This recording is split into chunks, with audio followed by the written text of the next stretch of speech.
easier time to get those blink calls outs as he's been suffering to do so in the last few fights. And Somnus, full I've Scotty picked up, about to be level 25 as well. Yeah, they just need a couple more minutes on the side of OG before they're ready to fight. Wait for the age to expire. Seb, he's in, gets the call, the character's going to get FY, there with the snowball save, he's going to be fine, and now they turn to look towards the axe. The taunt's going to be out, Seb goes for the TP, they've got the stun to cancel though. Seb held back for now, Thompson trying to offer his best from the side to provide some sort of safety, as he will get Seb back. They're able to get Seb back to safety, and Thompson, he's running away. X-Nova's there with the wraparound, gets the slow off, gives the vision for the snowball. TP from No-Tails coming in towards the stride, but Thompson, he's trapped. That's twice in this series that X-Nova just comes out of nowhere. Like, he's just on a warding expedition, then he just ends up wrapping behind these people constantly. Perfect time. Perfect timing, and has the Senton creep to boot. And look at these deep wards that he's placed during that time that he was running around doing so. He now has full vision of OG. Yeah, he sees Ana farming these Ancients right now. Oh, Ana. FY just giving so much information for the team. He's got eyes on him. Get the punch on the wrong target, but the snowball pass will catch Ana. Ana, he's in trouble. The blood bright silence connects. He's got the man to back up in a second, but can he really play his way out of this one? He cannot. Ana down for a minute and a half. Just having all this vision. X-Nova throughout this whole tournament has had the best vision in every situation, even when you wouldn't expect it. They're just like, oh, they're fighting on the left side. They're not gonna have vision over here. But no, X-Nova always seems to have those prepared in every situation. And he has some incredible foresight to be able to have these wars that just lead to really clutch pickoffs. And Axe has not spent his money on BKB. He has the money, but he might be looking to save for buyback. We'll see if any of the buybacks do get forced out. Thompson's still dead for 15. Ideally, he doesn't buy back here. They may have to buy back on Ana. He's gone for 50 seconds. The split coming out from Chalice. Is he ready to push in, look for the stun on No-Tail to hold back the Chen as the mid-racks are exposed. PSG LGD, 40 minutes in, able to open into the base and clean out this mid lane of racks. Still Ana holding on to that buyback. And they're going to keep going here. They really want to force this PL to come back here. Stun onto Thompson, he will blink dodge it, but another tier 3 tower falling incredibly fast. They really don't want to use it. Seb jumps in, gets the call onto FY, there's the buyback. The Cataclysm isn't enough to do anything, it isn't. PSG LGD still fighting strong. Thompson getting focused by Somnus. Seb taken down by Arme. The triple buybacks now out as Ana in trouble. He's pulled back for this one. The deafening blast onto the three of them, knocks them back, but Ana gets focused. Seb, he's in with the call. He has the control onto the morphing Somnus. Now being chased by Thompson, blinks in with the cold snap. The PLR is on top of it. They get Somnus too. As OG, they have to expend 3 buybacks, but they hold on to the top racks. Somnus now down for 2 minutes. No buyback available on this Bloodseeker. Yeah, he's 400 gold short of it. It's up in about 8 seconds. OG, they have to make so much happen here. They have to push out all their lanes. 2 of the side lanes are already going, but I think trying to get some kills here, like on FY here, would be very ideal. I mean, look how close to Brew is at 25. So close. With that primal split cooldown. Oh, Thompson, he sees it FY. He's used the snowball, he turns with the combo. FY with the self-fuels, but OG, they've surrounded him. Seb jumps in with the call, the blade mail. FY's gone. Instant buyback from FY.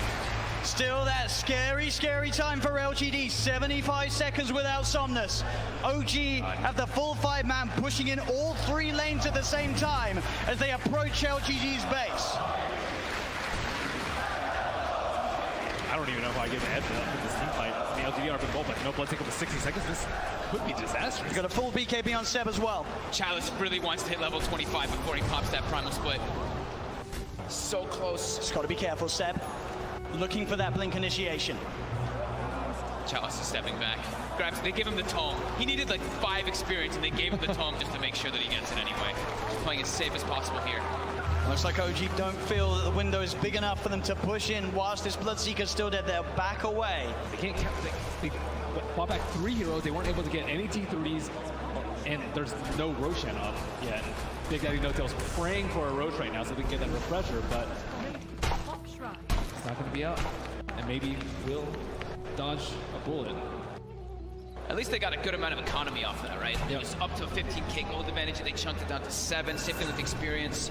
So they did get quite a lot out of that one, but they ideally wanted to get at least one of those sets of racks to get some momentum pushing in with those 3 buybacks used. Absolutely, it is this really scary moment of the game now for OG. We're about 5-6 minutes still without those buybacks available. If PSG LGD can find that one team fight it could be the team fight to win TI in this window of time that they now have presented to themselves. Ana's gone full in for that butterfly too. As they pick up also an Aeon disc on Jarek, so protected in O. DD did spawn, however, was killed. It's also pretty scary for Maybe right now. He only has a 5-second BKB, and he does a lot of damage and will get wrecked by the X-Blade Mail Call if he finds it, especially with his BKB now. There's not that many ways to stop him. So it's all about FY and Chalice, right? Just either saving or just getting into the midst of the fights and not allowing OG to get the picks. And the spike, it's going to be dispelled. Let's get dispelled. But Ana, he's in the trees. They're on the high ground. They've got the vision with the Shiva's covered. Ana's on his way over. They've got the snowball down. There's the counterplay. Seb jumps in. He's able to find the call onto Chalice, but Chalice already got the BKB out. The Sunstrike's going to be down onto FY, but FY will survive. Seb posts the BKB. He'll try and stand his ground, but Seb, he's going to go down. No buyback on the Axe. As Jarex as well, surrounded by PSG LGD. The Eon disc will proc, but they'll fight through it. he has to buy back immediately. Look at these creep track by these Force Spirits. On the bottom room, they have no creeps in the mid lane. Sienna still holding on to that buyback on Jarex. But as Ben said, the creeps aren't here. It's backdoor. Can they breach through it? It's not looking like it right now. Maybe everyone hitting the same one. That creep cutting isn't enough to hold OG in the game. You see No Tail's already running to just, he doesn't care. He's going to throw his life for this. So he needs to just keep these creeps out of the base to keep that back door up. He doesn't care if he dies. Which he certainly will as they get upon him. They find his life. 1 minute now without No Tail and without Seb. Thompson, Ana, and Jarex.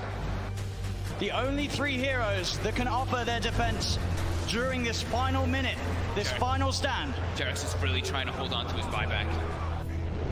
As Chalice split of course up once again. They're finishing off this second set of racks. He's got the Cyclone holding Ana up in the skies. As this rack's on the top lane will fall, the melee rack's gone. PSG LGD playing this carefully. As they'll go down towards the bottom as well. Arme, doppelgangers, he's losing a fair bit of mana into the PL. Still able to shift back into that Morphling if needs be. As OG, they will lose that top racks, but they won't lose the game. PSG LGD are playing it safe. They know how close they are to victory, and they will not throw it away.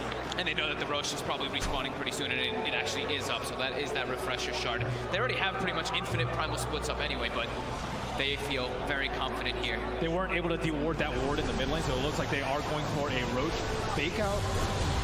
Check, Ana is on top of X-Nova. The Ghost Step's going to be the set. He's in. The call, the MP, the cannon, but FY is in. He's able to get the save off in time to keep this man alive.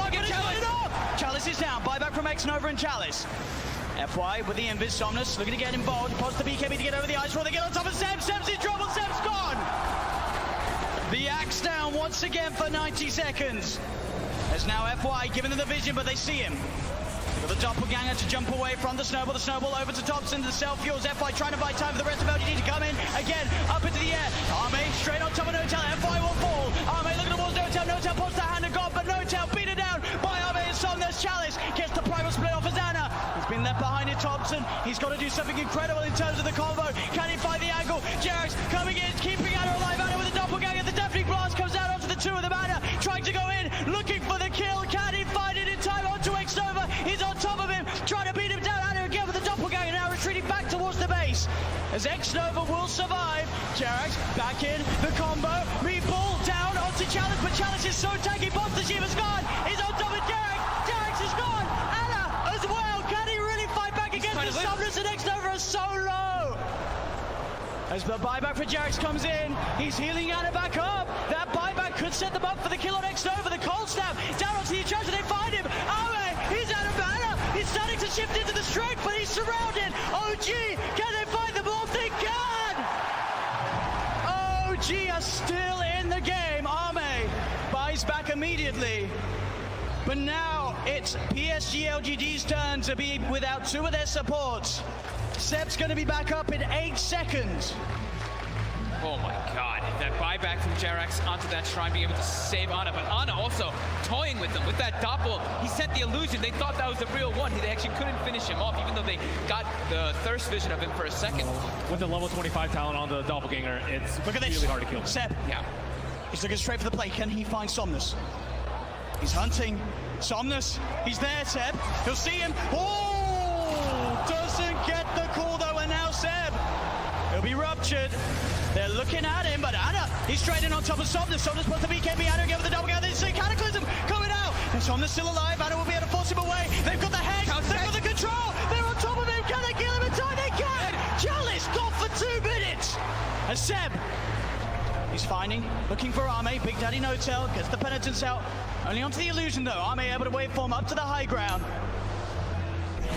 As Ame should be fine here. Thompson's got the ghost strike. He's got hex maybe up soon too. Oh, the doppelganger Ame's over the trees. Can he hide his way out of this? No, back. Real one. Goes for the waveform. Seb tries for the call, but he's already out of there. Nice play from Ame. And he buys so much time too for his team there. The Brewmaster was dead for 120 seconds, now only 90. Still a big window for OG. They're only without Jerax for the same amount of time.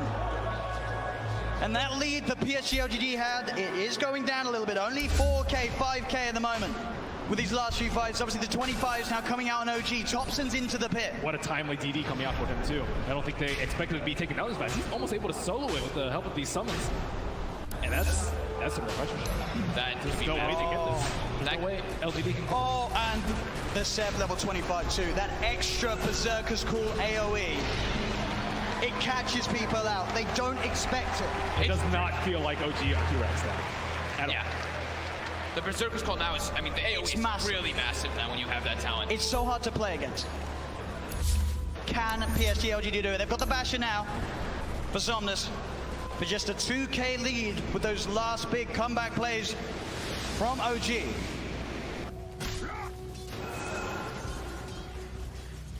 Still 30 seconds without Chalice. Double hex coming out now.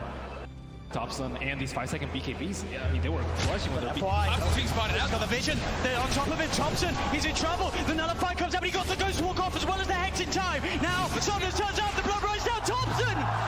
He's dead for 100. Has got the buyback available. PSG LGD will certainly look to force it out of them. FY just what a shadow blade. It just, yeah, as soon as they split up, he finds the perfect opportunity there on Thompson. You got to be careful going out on the map when FY's alive. There's every chance in the world that he's going to be watching you from the trees. And at this point, I think for Ame, it's actually going to be very worth it for him to actually just try and burn all the mana from the Phantom Lancer, so we can't doppelganger all the time. That's causing a huge issue in the team fights. And I see that Chalice is using his Dispel Magic every single cooldown on these Phantom Lancer illusions, but there's still way too many that are causing havoc in this team. It's too constant. Like that doppel cooldown being 3 seconds just allows him to always be able to play around a little bit around the brew. They don't really have this crazy AoE when you look at LGD's lineup to just clear out those illusions. It's really a lot based off them just trickling them down slowly with like the Shivas and the Radiants and knowing exactly which one it is. Yep, he doesn't have the crit talent, but now he does have crit from that Bloodthorn coming out. It's a lot of damage that Anna can offer to the fights now. And Brewmaster without BKB, very vulnerable. Cold Snap, Bloodthorn, Berserker's Call, there's a lot of ways that they can prevent him from getting that ult.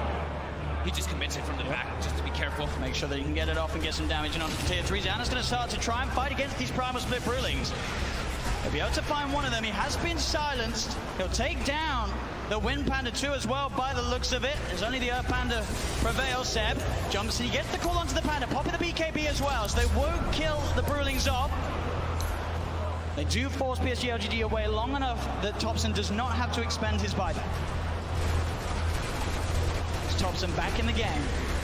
And then they're utilizing the PL very well too, by replicating him, sending illusions to get some extra damage on the tower. It's just one Rex left that's holding LGD away from Mega Creeps. And they're straight out. They're ready with the aggressive play, OG. Thompson, can he find a catch? He's close to having vision onto X-Nova. Should be able to find X-Nova. He is stalking him. He got sights of him for a second. He's a bit far away though. Oh, the tornado. It's got him. Thompson drops the combo down upon him. The stun comes out though. Oh, the counterplay. Jerax is there though with the heal, the tether. Keeping Thompson alive with the Abyssal Blade down. Candace here with the hand of God comes through. Thompson still alive, but Chalice gets the primal spin out. He's been stunned. Thompson, the cheese, he's fine. Thompson, he goes down. They get the kill onto the Evoker. No-Tail being chased by Ame. The bash is coming through, but the Blade Man was already out from Seb. He tries to get the call off. The bash, the Cataclysm isn't enough to find the kills. Anna leading forward. The Bloodthorn onto FY. Gets the kill onto FY. FY buys back straight away. Anna looking more Somnus again, the doppelganger. Arme on top of Thompson. Thompson being saved by Jarex. Jarex with the tether. Arme turns into a Gemma. There's the call. Sam, he catches Arme. Arme dead for 2 minutes. The Hags, they've got Somnus as well. Oh, gee. Double kill for Seb. The clutch buybacks coming into play. Nobody has a buyback available group right stage. now. Platinum actually came out up for that series 2-0, but we're actually upper bracket to start this playoff series, playoffs in general. That's right, they owned. So what do you think about this matchup? Do you consider Fly to Moon the favorites just in general with how they're playing right now?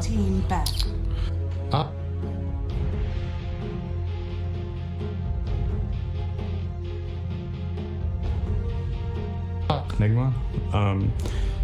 Don't want to read too much into that, but it obviously does matter. When you lose a series like that, you might want to you do a little bit of, soul searching in the team, like what are we doing wrong? Is there something like in the strategies that we should change? Hopefully for Fly to Moon, they're not over-adjusting. I feel like a lot of the times that's what teams end up doing, and it costs them too much, that they make things too complicated, maybe you had a bad day, you made some mistakes, maybe you played against an opponent that played super well, and 2-1 wasn't even a bad result, and it was just close. You played against a really good team, Enigma, who are now in the grand finals, also beating Liquid.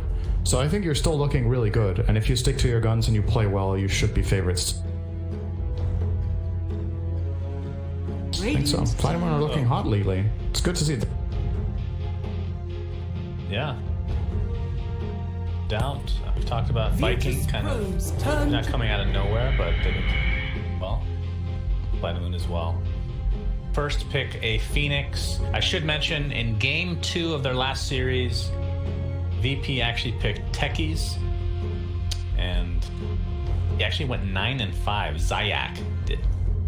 Yeah, he's probably the best Techies player in Pro Dota right now. 10 seconds remaining. I really don't want them to pick that hero. So I know you hate the hero 5 seconds remaining. and playing against it and all that stuff, but do you also hate watching it? It's one of my least favorite heroes to cast. Yes. Why? Okay, so here's a little story. So there was a game I cast way back. Oh my fuck. Yes! First pick Techies. Beautiful. Please tell us. It's funny, like leading into the series, I was like, I'm excited to cast VP. I haven't watched them play in a while. And then I picked Techies. Okay, so to be fair, the Techies that I really disliked has been changed a lot. But I answered it, like, I've been asked this question a few times about, like, what was hard to cast for me. And I cast a game back at ESL Frankfurt with the Techies in it. And that was the old Techies that could stack proximity mines when they were just called landmines. And I think it was Secret versus... It was an SEA team with Mushi in it, I think. Which one was that at that year? No, they wouldn't have been that anymore. That's too late to be Orange, I think. Late? Oh. Yeah, Orange was 2013. I can't remember anymore. I don't remember what team it was called, but I remember the game. Like, the SEA team fell behind, and Secret had complete map control with Techies, and the other team just couldn't do anything for 15 minutes. And it was literally like, what do I talk about strategically? It's like, this game is going to boil down to, at some point, they're going to have to run on the high ground, and if they find the mines, they're dead. And then it happened. You know? It was very, it was a very linear game. It was hard to do a lot of speculation because they were so constrained in the map, and it was hard to see plays. With the new Techies, it's different. It's still a dominant map control hero when you are leading, if the Techies plays very well, but you don't have the landmine stacking anymore. Teams are better at playing around and playing against it with like just clearing out mines, with maybe picking heroes that handle it better in terms of getting vision. I think teams have learned a lot and the hero has been changed, but yeah, it's no secret. I conceptually don't like the hero. But let's see, who knows? Maybe they'll win me over a little bit in this game in terms of entertainment and watching it. Because I for sure don't like playing with or against it. And it's my least favorite concept in the whole game. So yes. I'm a so-called hater. Well established, your hate yes, for Techies. I'm a hater. Well, let's talk about the rest of the lineup, and that's true. That's true. God, let's just give him literally every CC imaginable. make him the most annoying hero to lane against, and then he still loses, so you're happy. But then you're sad that You know you what? against him. I don't know. I really hope Fly to Moon pick Lion now. That would be perfect. Then Lion I can versus cheer for that team. Yeah. It's so unlikely though. Lion is not a very hot hero, and it's not a good pick right now. So all right, that was a why lot they of talk pick, about techies. He's tell me why a they magnet, right? Lifestealer second into an Axe. Isn't Axe historically very good? And obviously, now we've seen Bane, who's in theory very good against Lifestealer. BKB piercing ult and whatnot. But is Axe not a hero that you're really afraid of as Lifestealer anymore?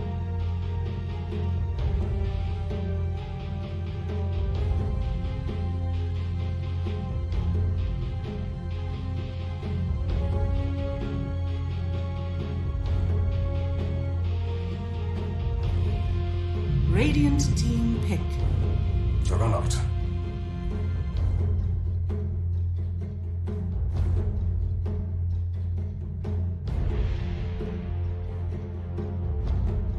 Hero has benefit against techies in their ability to safely access a choke point.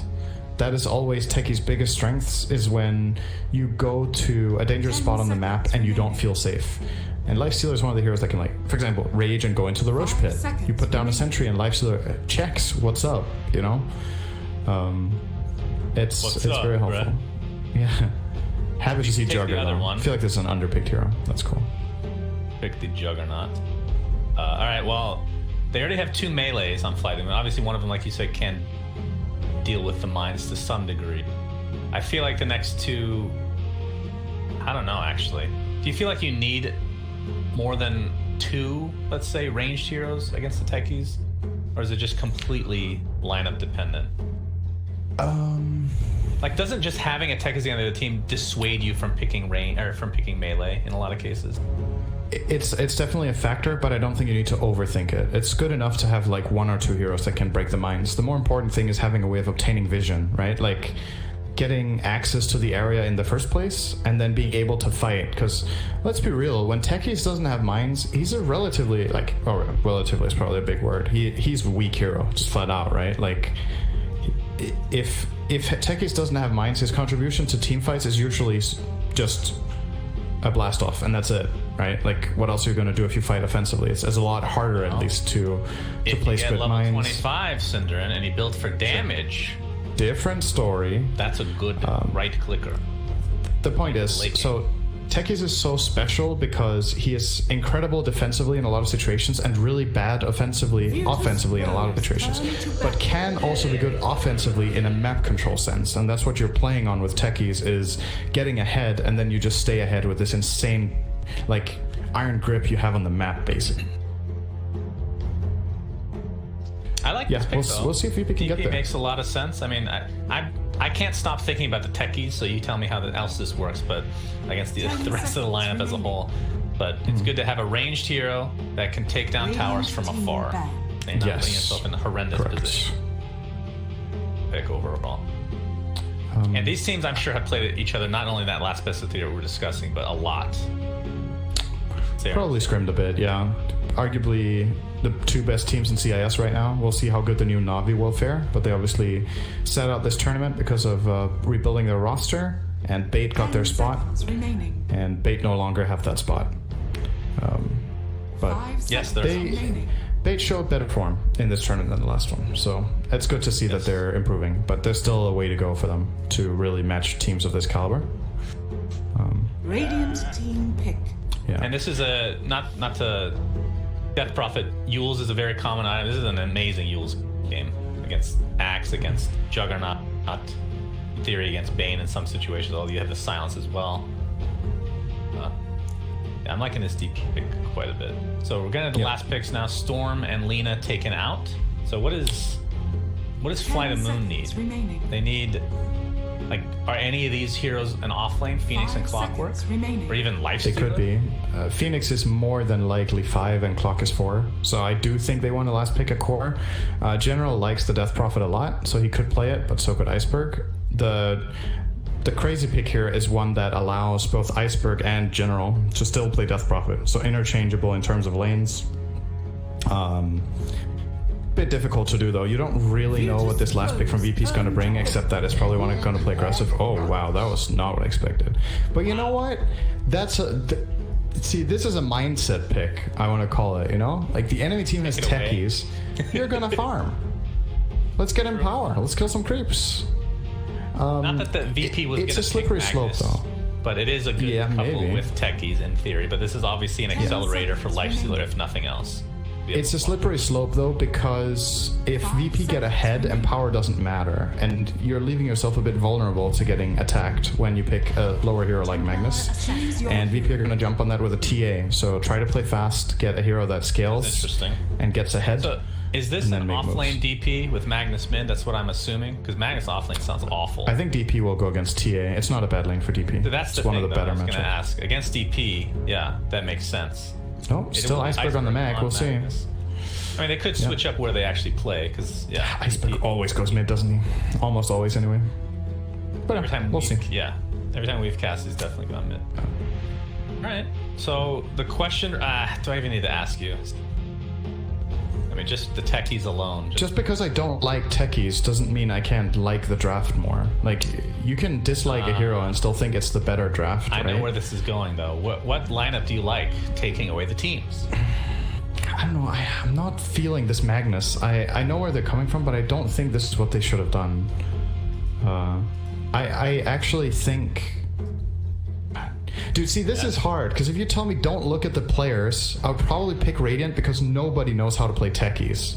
But specifically, because it's CIS, it matters a lot for me believing VP will win this game. I'm going to favor VP, but it's not by a lot, and it is because of the team, I think. I would not pick them outside of that, yeah. That is a shocking development. Why is that a shocker for you? I mean, again, I understand that you're basically a robot, so anytime you look at a situation of which team is winning or which team should win this game based on lineup, you're actually pretty good at looking at things objectively, right? I thought this might be the one, though, because you have gone on rants. You don't go on rants for anything else except for techies. So I thought this might be the one time that you would be biased, but... I mean, I did talk about it a lot. You did talk about it, and then you still picked the techies. Oh, okay, let's say bias, okay? I think they're gonna win, but I want techies to lose, okay? Okay. So here's your bias. I want the hero to lose, but I don't want VP to lose. So that's a bit tricky, right? So in theory, in essence, I should say, you think that the techies is a good hero because it can win in a game of Dota. Whether you like that or not is a different story, right? I don't think what constitutes a good hero is that it can win. Sure it does. The hero is good. That's not true. Undying syndrome. Okay. Can absolutely win. Unable to win. If you don't have an ultimate, you can't win a game of Dota. I mean, let's be real. So it will be general on the DP like we talked about, so will most likely be in the off lane, and yeah, Iceberg is set up for mid for sure, which, I mean, this matchup does not sound that great for him. Any melee hero pretty much against the TA is gonna probably suffer. But the good thing about Magnus, especially the changes over the course of the last year, Empower will drastically 30 seconds increase your farm rate. Less so for teammates now, more so for you. So you can just go into the jungle at some point and kind of go ham. So Zayak playing the techies. Should I just refrain from asking you item builds on this hero? I mean, typical like not Blink, like Arcane Boots, Soul Ring into eventual Ags. I don't know what you go in between. I'm not exactly. I'm not going to pretend to be an expert on techies, right? But I've seen it in quite a few games and played against it and with it. And the thing that seems to be a deal breaker in most techies games is getting the Aghanims. That's just a huge item. But you obviously need mana build-up. So, yeah. I'm wondering if there's some sort of build with Necronomicon. Maybe he has already done it, and I just haven't watched the games where he's played techies. Well, the game that I just checked, it was a very basic build. So Arcane Boots, Soul Ring, Ags, or Staff, and then the game was over. Play this hero could buy Necro. It would increase your farming ability by oh my goodness. Oh. Good damage. You should say what you're looking at. No one knows what you're looking at. Techies use Blast Off. Okay. It dealt damage. So when you play against this hero, you need to be really careful not to stack your heroes and take the double blast off, because he doesn't want to use it on one hero. Then it's just a basically even trade. What makes this so good for CIS is when he hits both heroes, because he doesn't feel at risk jumping in against this line, or against this lane rather. They don't have slows or stuns yet. And he has a lot of HP regen with 6 tango 2 salve, so he's just gonna max out. He might see him jump again on the next wave. Even here, he's trying actually. for it, and there we go again. That's a lot of damage. Has to pop his fairy fire though. There's an open wounds ready. Will continue to chase. He's dead. And that will be first blood in all likelihood. B2 will take it for himself. Mid lane, both heroes are getting really low. I feel like we're going to see a kill here any moment. Empower, level 1 right now. No one. Doing those side blades to high effect. Actually, the salve was canceled by the shockwave, so a little bit late on the refraction for no one. As the tower is now aggroing no one. Oh my god, this is gonna be close. He has to pop the fairy fire. Shockwave will be enough. As Iceberg, we were talking about how this is not a great matchup. As expected, Magnus owning TA in this lane. Yeah, and I mean, one thing Magnus does have in the early stage, by the way, by counter tipping, very important. In the early game, Magnus obviously does have a lot of damage, so he can contest the first few waves of CS relatively easily with Empower, and maybe even be favored here. Empower plus Quelling Blade is insane damage. TA with Refraction, I think, now might match up with it relatively evenly. Maybe even slightly favored, but until level 3, I could see why Mag should pull ahead a bit. And Iceberg has just been playing super aggressively. So nicely done. No, does not have Skewer. Actually went 2 in Shockwave. The build that I'm used to seeing is just you obviously max in power, but Skewer is taken very early to give you some potential, but perhaps because no one is relatively tanky with Refraction, doesn't want to even try for it. It also matters a lot what lane you're in. In mid lane, Skewer is less necessary and less useful in a lot of situations. Radiant's bottom tower is under attack. And there's even some lanes where Shockwave is very useful too. Skewer into tower feels pretty consistent. Oh, I always want to fly. Oh, it's going to take a lot of damage with that proximity mine. Sees another one and is forced to dive away. Zayak board. Oh, the blast off, not enough. Not even in range. He attempted it. Good attempt, Brad. But already exerting his dominance. Synderen. Resolution just pulled the camp into the one mine, but I guess it doesn't matter. They knew it was there, so this way they actually prevent them from picking up that bit of gold. So I guess it's nice. Yeah, look at this from VP. Like, they're not even going to lane anymore. Yeah. Which, I mean, this is classic Axe, right? But Techie's in this position. Oh my goodness, no one just soloed him. Yeah. The counter Techie's in this position is... He's a really good protection hero for Axe, right? Because it's difficult to access the area he's in. Because Techie's is mining it up now, so you don't really know what to do here. Phoenix is going to place a lane ward, they're just going to pull down here. I think Always Want to Fly should probably leave this lane, like go somewhere else. That's just going to free farm. You can do something else with your time. Maybe you can gank mid for your Magnus before TA hits 6. Maybe you grab level 3 first though, that might be why he's waiting. Seems to be the case. Yeah, top lane is a possibility as well. Aloha Dance runs into 2 heroes now. He's going to have to run away with that haste, which is dissipating now. Did get the courier kill. That was the Techie's courier, by the way. Had a ring of regen and a couple other small items on it. Let's talk about the top lane before we see even more action here mid. Actually, we might see some action now. Always Want to Fly again, running into more members of VP. Blast off incoming, the deny is successful. I know that Synder's a real fan of denying. Loved it on Pudge. Calling Blade really? actually used. And the Fairy Fire keep Always Want to Fly alive. And Aloha Dance is going to turn this around with a level 1 battery assault. Resolution doing the smart thing, going next to a wave of neutral creeps. Still going to take more damage. Iceberg is thinking about going for this, but instead we'll have to go back to his farming ways mid lane. It's so important that no one got this return kill in mid. He's going to lose a courier here, but he's pulling significantly ahead of the Magnus. Not really in terms of gold, but the levels. When you get 6 first on TA, you have so many plays. You can place traps in the camps that the other player is going to use for comeback. You can get runes easier. You can prepare your own camps and stack them, farm them with traps as well. So Lots this of is good the things. stage where at least Magnus can just full-time jungle if he really wants. Yeah. Of course, he can just... He will probably do that. That's going to open up some space for Aloha Dance and perhaps the Phoenix as well. Always want to fly to get some XP, but they can both be killed relatively quickly by no one. Of course, Always Want to Fly does have a good answer for refraction with his fire spirits. Resolution looking for this courier. Maybe not, just going for the wave. Has his Culling Blade available if he finds a courier nearby. Top lane, that's the one lane we haven't really discussed too much. It is General's EP versus... How do you say? Is it ILTW? ILT? Gotta be a better word. Ilt. ILT what? I don't think anybody has ever suggested ilt. I kind of like it though. You actually want to say ILTW? That's the worst name to say in a team fight. And ILTW gets the kill. You can say Jugger. It's okay. Just don't even refer to his name. That's how bad it is. Okay. I can also do that. Aloha Dance forcing Zayak out. Will actually kill one of his mines as well. No one. Refraction is popped.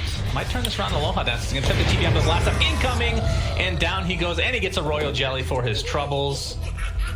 Delicious. Oh, they're actually going to use one of them on techies. That is really good. That mana regen is value, and no one takes the other one for himself. Yep, that's good. Could also argue that Jelly is good on Jugger. Has a little bit of mana issues sometimes, but yeah, for techies it's crazy good for sure. Resolution still full-time jungling now. This is the old days. He is working towards his Vanguard. He actually gets a double full item drop. And it's only fair when the other team also gets a Royal Jelly Cinderin. Yep. Evened out completely. Let's see who he uses it on. One for himself. And one for Lifesteal? Wow, okay, I thought he was going to use it on DP actually. Radiant's middle tower is It's not bad for LS Runs the either. Resolution, and Zayak is here to help out though. Cogs incoming. Blast off not in range again.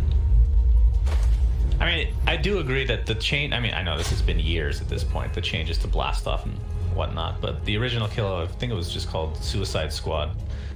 Suicide Squad basically- attack, yeah. Yeah, I mean, you die every time from full HP. It's completely different the way it works. ILTW getting chased. The right click's not going to be enough as the spin comes out. General, he is slept by Radiant's Solo. bottom tower is under attack. ILTW has to TP out. Iceberg is slowed in the jungle. As in the Rezo is in jungle, trouble here. Resolution attempting to TP out. And Oh my god, will the be battery's all successful. stopped. If it had one more tick, it would have connected there. Zayak going for the deny, and we'll find it. Cinderin's favorite interaction. I'm going to say that every single time he does that, how much you like that interaction. Just in case. You'll love it. You'll love to see it. Radiant's middle tower is under attack. Interested to see what V-Tune goes for. So he went for the armlet, and I believe I was looking at his build in the last time he played it. I believe it was S and Y after that. Not sure if that was just game dependent or if that's just what he likes to build on the hero. S and Y is very good this game, so wouldn't mind that. It's it has a lot of value because you're against in and axe. You want status resistance here. Right. Obviously, just a good item on Lifesteal in general, but maybe I think Halberd's better. To be honest. Ooh, Zayak dies in the mid lane. That was a really cool play by Always Want to Fly. Basically tanking a mine or two and then making sure enough fire spirits were there as the last damage over time from the egg finishes off. Poor techies. Poor techies. So let's run something the Aloha Dance now. But I guess the Nightmare off. Take the bounty. Something I didn't say pregame that I wanted to say was how good Yules is for Radiant. Radiant's top tower. It's good against I Omni literally Slash. said that in the pregame draft, Syndrin. I discussed it thoroughly, in fact. That Yules was good for Radiant? I said it was great for DP because of all the heroes he's going against. The Juggernaut, Absolutely, the it is very good. But my point is, I don't think only DP should buy it here. Maybe you could even consider it as a value item on Clockwork. Although Force Staff is clearly great too, and Phoenix can buy Yules. Having multiple Yules is just so good. Like it's a semi-solution to techies, great against Jug, great against Axe, great against Bane. Phoenix with a Yule can break grip from 2,000 range away. It gets there's a lot of value. Thought that you're gonna hate, but I want to run it by you, okay? Before we let this out to the general public. What do you think about Yule's having a 5,000 gold recipe upgrade that allows you? The only difference is you can cast it on allies. What do you think? Wow, where did you get that idea from? It's totally not what ruined Han, right? No, Han got ruined in other ways, okay? And it had nothing to do with the Lifestealer looking like a rabbit either. In case you I don't like it. Is under attack. Okay, I know. Do you like it more or less than Techies? Oh my god, don't. Would you rather have that item in the game or Techies remain in the game? You could delete him. Oh, dude. I don't like Would You Rather games. I know. That's why I love playing it with you. I would rather have Techies. What? Yeah. Wow, you're shocking me to the core today. Is this tier 1 tower will fall? We can rework him. All right. Well, we have to put in a stipulation that he will never be reworked. Aloha Dance now is level 6 on the clockwork, so Hookshot is at his disposal.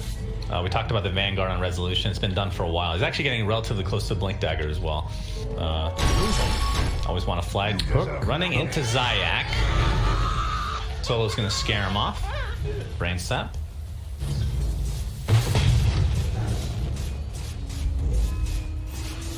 So from VP's perspective, is this like, I mean, when you have a Techies, I have less experience watching Techies than I do playing Cinder. It's always about the late game.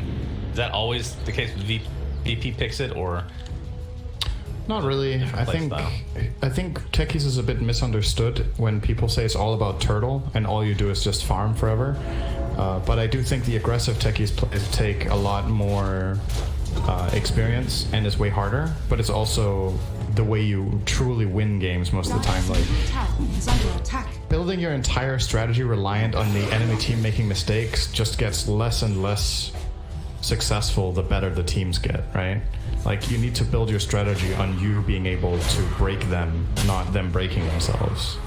So what Techies will often do, like I said earlier, is you will get some sort of good play going, you will take advantage, get out on the map, and then you will play aggressive with it, not just turtle. And yeah, you can also use that to farm, by all means. Like if you start covering 2/3 of the map because you have Techies, that means you're out farming them, and that's also a valid strategy. But just mining your own half and farming there is not a winning strategy, right? You just break even. He's dead net, by the way.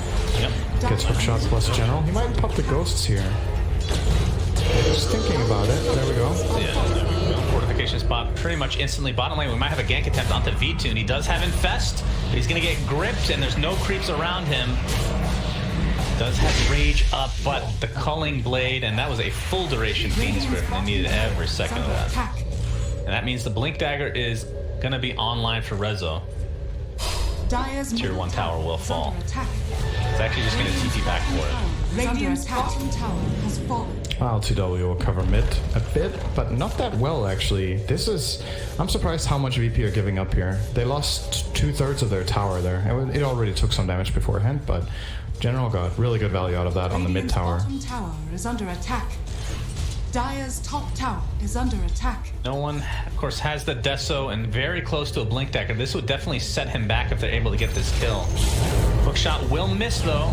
He's attempting to TP out the skewer into the battery salt to add insult to injury, and that is a very big kill. That sets him back just a bit for that play. Yep. Pretty even game, and every kill on TA is about as good as it gets right now for Plasma, because General called into an Omni Slash. He's not dying here. Next, Solo is here. Has the Nightmare available.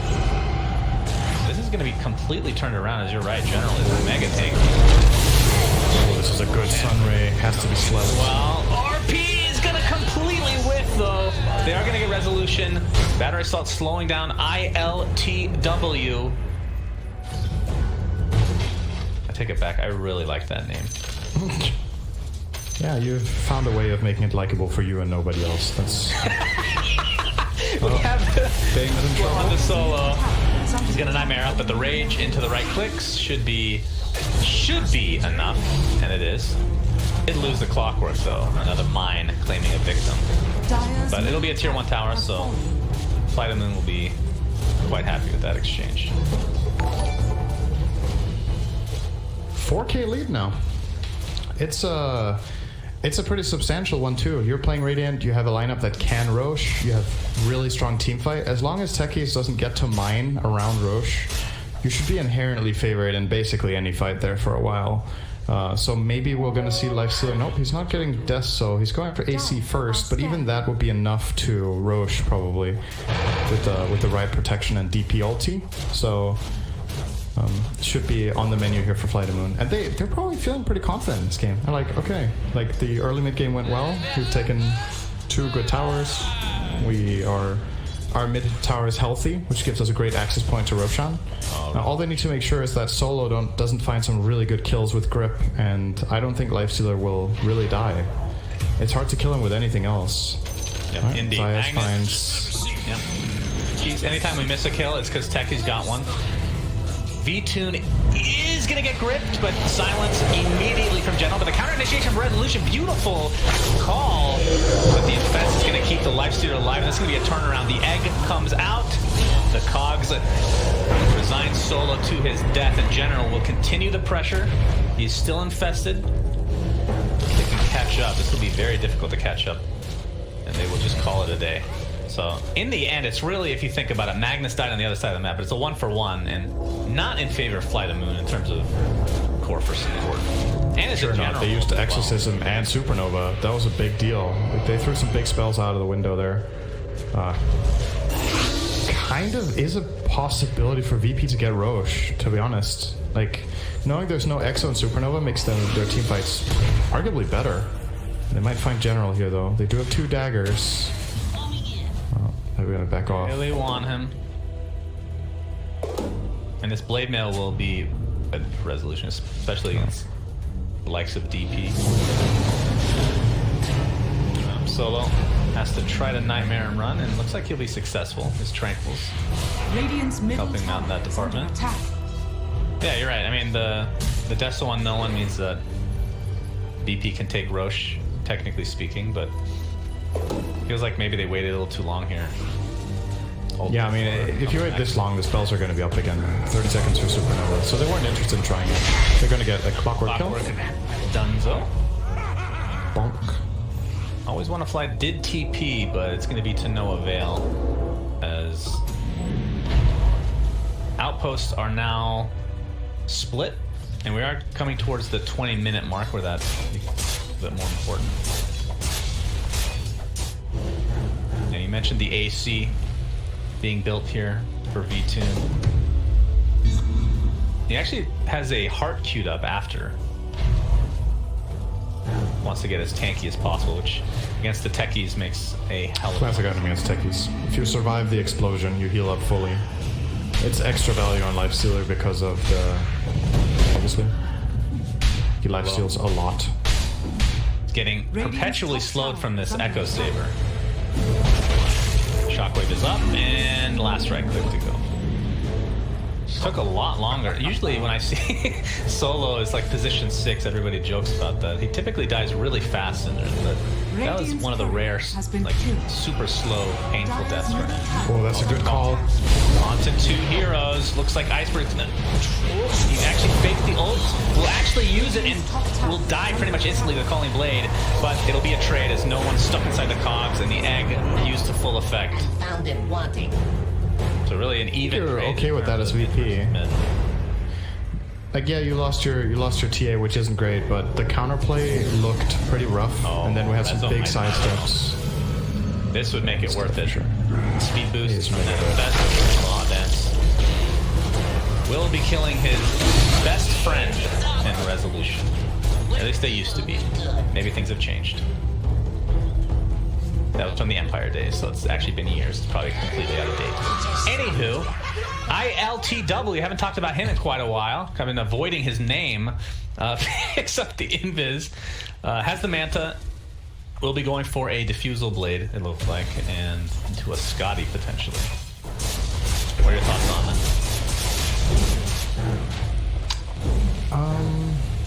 So Manta for the silence more than anything, I would assume. I mean, there's a lot of applications. Yeah, you can Manta dodge RP, obviously, which is might be easier than you would think. It's not by no means like an easy play, but oh wait, hook shots. He wanted to kill the Techies, but it'll be the classic trade, the deny and the kill to Mr. Techies. I keep thinking Techies is one person, but it is three, as ILTW will spin away to safety. So you asked about the the Manta Diffusal here, yeah? So Mana Burn is very good against Lifestealer if you catch him outside of Rage, or even if he uses Rage and you can fight after, you negate his ability to really follow through. The Purge is just overall nice for his team to have to stay on top of the target with heroes like TA or... Yeah, it's stable, right? It's Manta Diffusal, right? It's nothing extraordinary. I guess what we should be focusing on here is why is he not buying Battle Fury? Because you're playing against techies, or sorry, you're playing with techies. So do you think maybe he's concerned that the game won't be long enough, that they're exposing themselves too much, and they can't hit a fighting timing when they need to? And I could kind of see that being a problem here, that you're giving the enemy team way too much power if you go Battle Fury on Jugger as well. So I think it's all right. I mean, the other issue with not going it in theory is that they basically, when Empower is on V2, that's essentially a Battle Fury for him. He's farming very, very well. Yeah. But, I mean, Juggernaut, not that far behind in net worth, but definitely not up to par. Both his mid and the enemy cores. Is that an AC on Lifestealer? It is. AC plus 1,700 gold. But VP are closing the gap. They're gaining every minute. Look at the gold graph. It's just slowly but steadily dipping down. They're finding more resources out of the map. Aloha Dance. Oh, good battery assault. Ooh. That was right on top of some mines, too. Yeah, he was 100% dead in a call there. He might have died without the call, actually. How tanky is he? Probably not. 1,500 HP and a bracer. Yeah. Well, we have the trap in Roche. At the very least, VP will be aware when that is entered, along with the Techies mine, so they have multiple ways to scout that out, which is actually a really big deal. Because both teams can take Roche, and if you have... I mean, how many things in the game can give you vision of Roche, as long as they're in there, other than units? And not including Rocket Flare, which I guess is also good. Flight and move, more temper. There's a bit of downtime, though. Do Fire Spirits give vision temporarily? Or is that a change that they... I can't remember if they got rid of that. They do. They give a very little bit of vision. Oh, he's going to be decimated here. Boom, boom, boom, boom. Double boom. Now they're going to turn it to Roche. Rocket Flare will confirm their suspicions. General has Exorcism. Not expend it, though, as VP has temporarily retreated. 30 seconds, no Phoenix, so that's kind of a big deal. Egg is of course, they don't know he doesn't have buyback. If they knew that, maybe they'd be a little bit more aggressive on Roche. They are smoked up. Fly to Moon is. Magnus with the Blink RP available, and Phoenix is coming back relatively soon. This might just have to chill here. I mean, Techies only about 1,000 away. Scanning. 1,000 and change from finishing his Aghanim Scepter. Going with kind of the tried and true build that we were expecting. Yeah. What all does it give? It makes his mines do more damage. They're more range, and it's actually we might have to hold that thought though. Minefield sign. Of course, Minefield sign's so good. Actually, well, technically he has the Minefield sign the whole game. But yeah, it just makes it do something. The call on the two heroes. There's the Sunray. And oh, the Techies. Syndran's favorite hero in the game blows up the Death Prophet. Resolution getting extremely low. The hook shot to counter as the buyback from the Death Prophet comes into play. The egg completely went off here. And Magnus still has RP to expend if he needs to. Techies jumps in. Not able to get anybody, though. Buyback onto the Death Prophet, like we said. So it's a 5v3 situation. Fly to Moon. They also can take Roche. They will attempt it.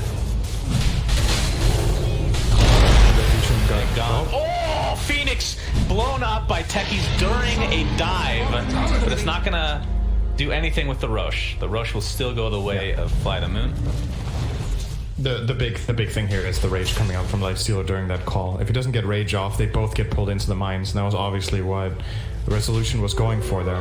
But getting that rage off, they can't explode the mines. They have to do it just to kill the DP. Lifestealer stays alive, and they turn that fight around really easily. And this is Techies' curse, right? You've used all your mines. If you don't win that fight hard enough, you're almost a dead hero. Almost. In the delayed fight around this area, because the enemy team knows you don't have anything left. It changes when you get your axe because of that cast range and because of the increased damage on mines, but until that, okay, I'm gonna see a little bit of shenanigans top. Yeah, they don't have grip, but they do outnumber generally. They're actually going to use Exorcism. That means Aloha Dance is here to save the day as well. See if we're going to turn this back around. I can't get a clean hook shot off as Sunray comes in. This will be a big waste of Exorcism if I'm not able to get a value kill. Juggernaut comes out of nowhere. Hook shot while spinning. Continuing to take extra damage. Will Manta run away? As the Bane will be the only casualty, and that's with an Exorcism. We'll see if they can get the tier 2 tower. That would make it more than worth it. But for just the Bane... Vitamoon with their 2 Assault Cuirass. What? They're gonna... 2? They have 1 on Mag and 1 on Lifestealer. What? They're gonna... What? Radiant's middle tower. Double S. What? Radiant structures are fortified. I mean, is there... What are the percentages that is a miscommunication versus being purposeful? Decently high, I think. Yeah, that's really good.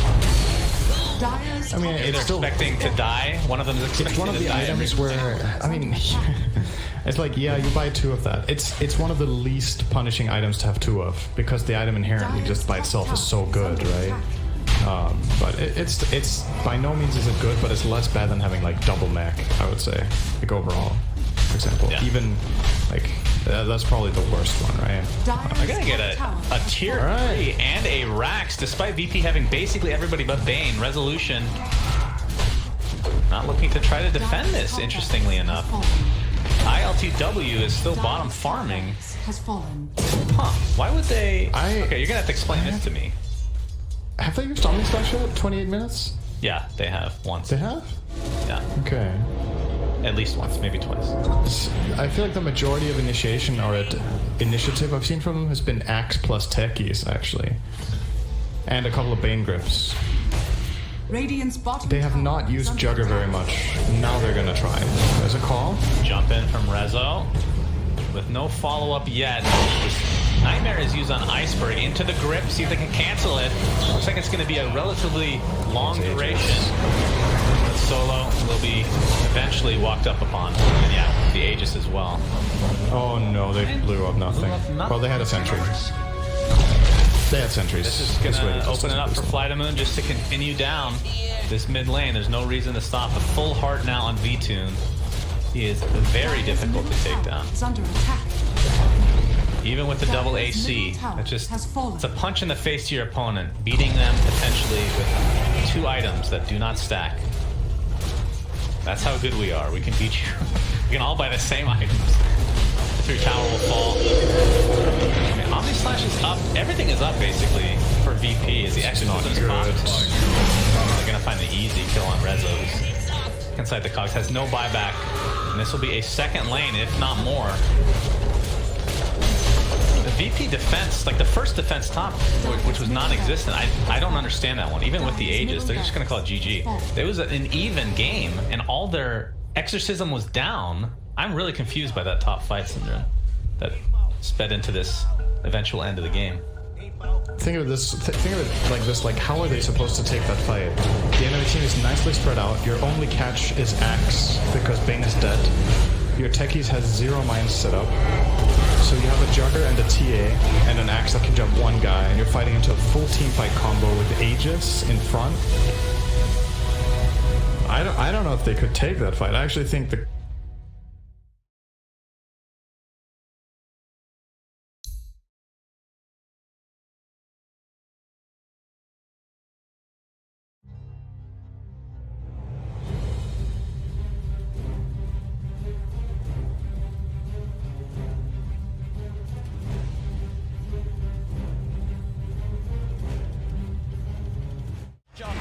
FY. He's found himself No-Tail out on his own. He's trapped him. There's No-Tail. Is he going to get any sort of backup? No, he's not. There's 3 still dead on OG.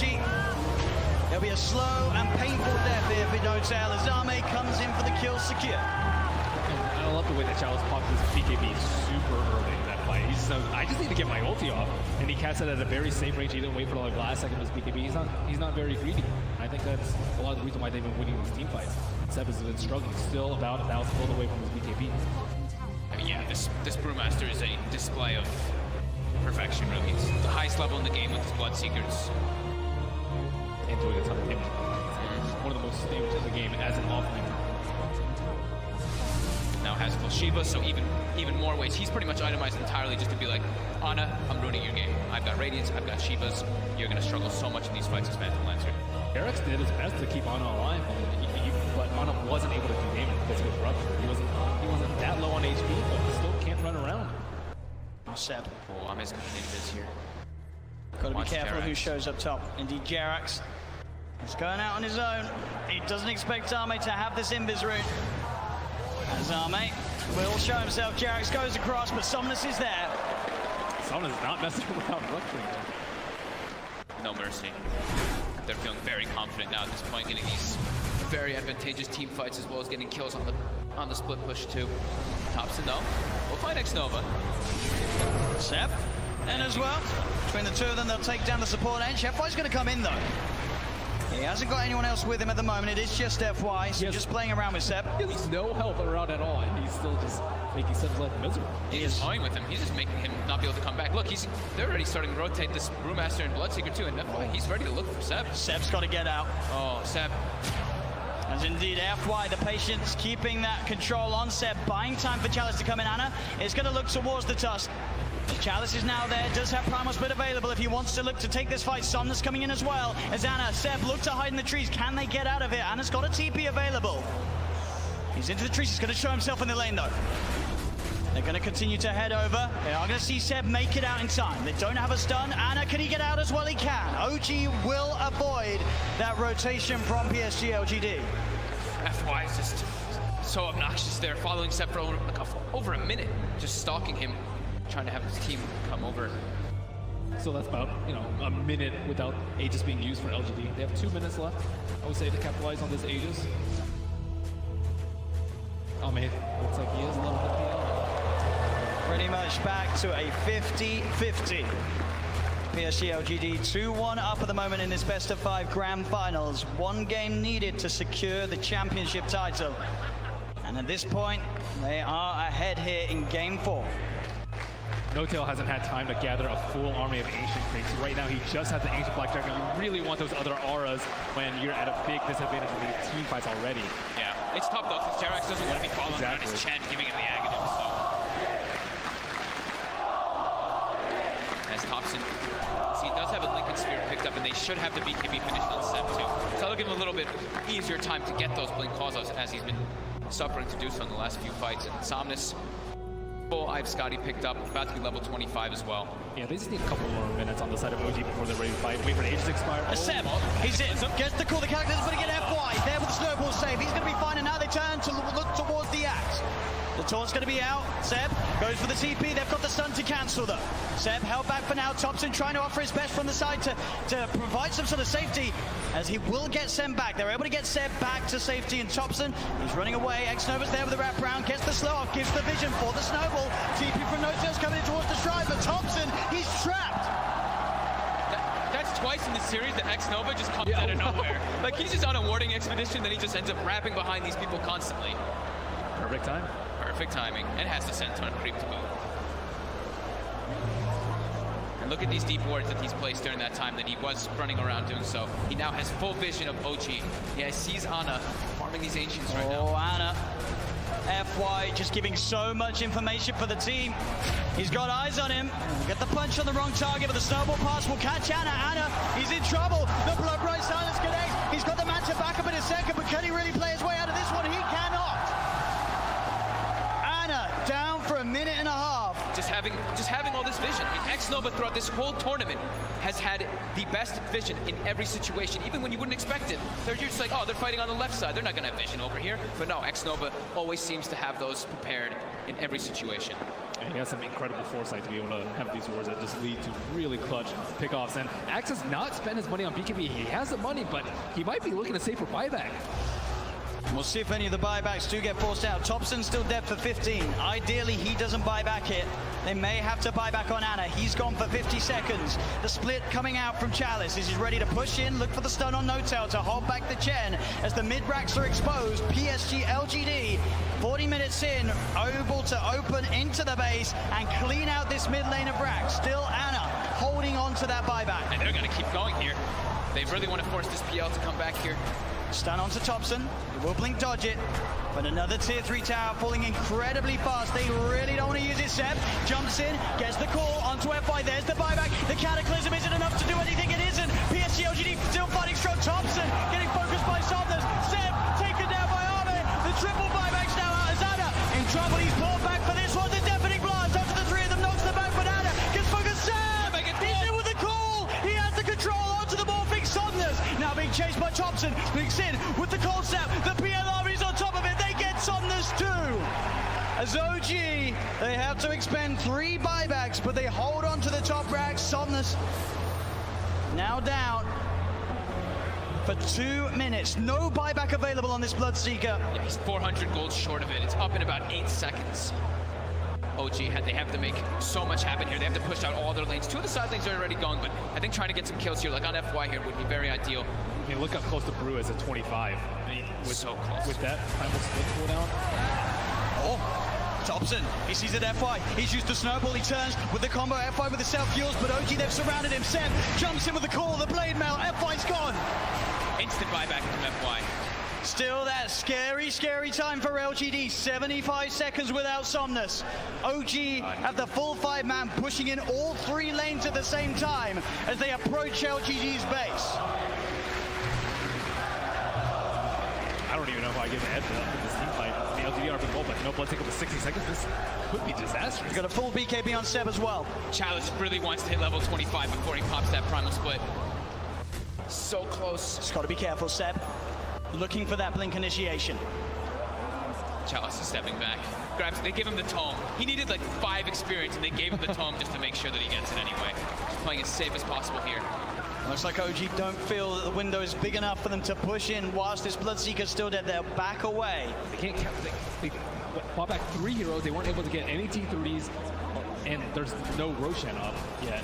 Big Daddy No-Tail's praying for a Roche right now so they can get that refresher, but it's not going to be up. And maybe we'll dodge a bullet. At least they got a good amount of economy off that, right? It was up to a 15k gold advantage, and they chunked it down to 7. Same thing with experience. So they did get quite a lot out of that one, but they ideally wanted to get at least one of those sets of racks to get some momentum pushing in with those 3 buybacks used. Absolutely, it is this really scary moment of the game now for OG. We're about 5-6 minutes still without those buybacks available.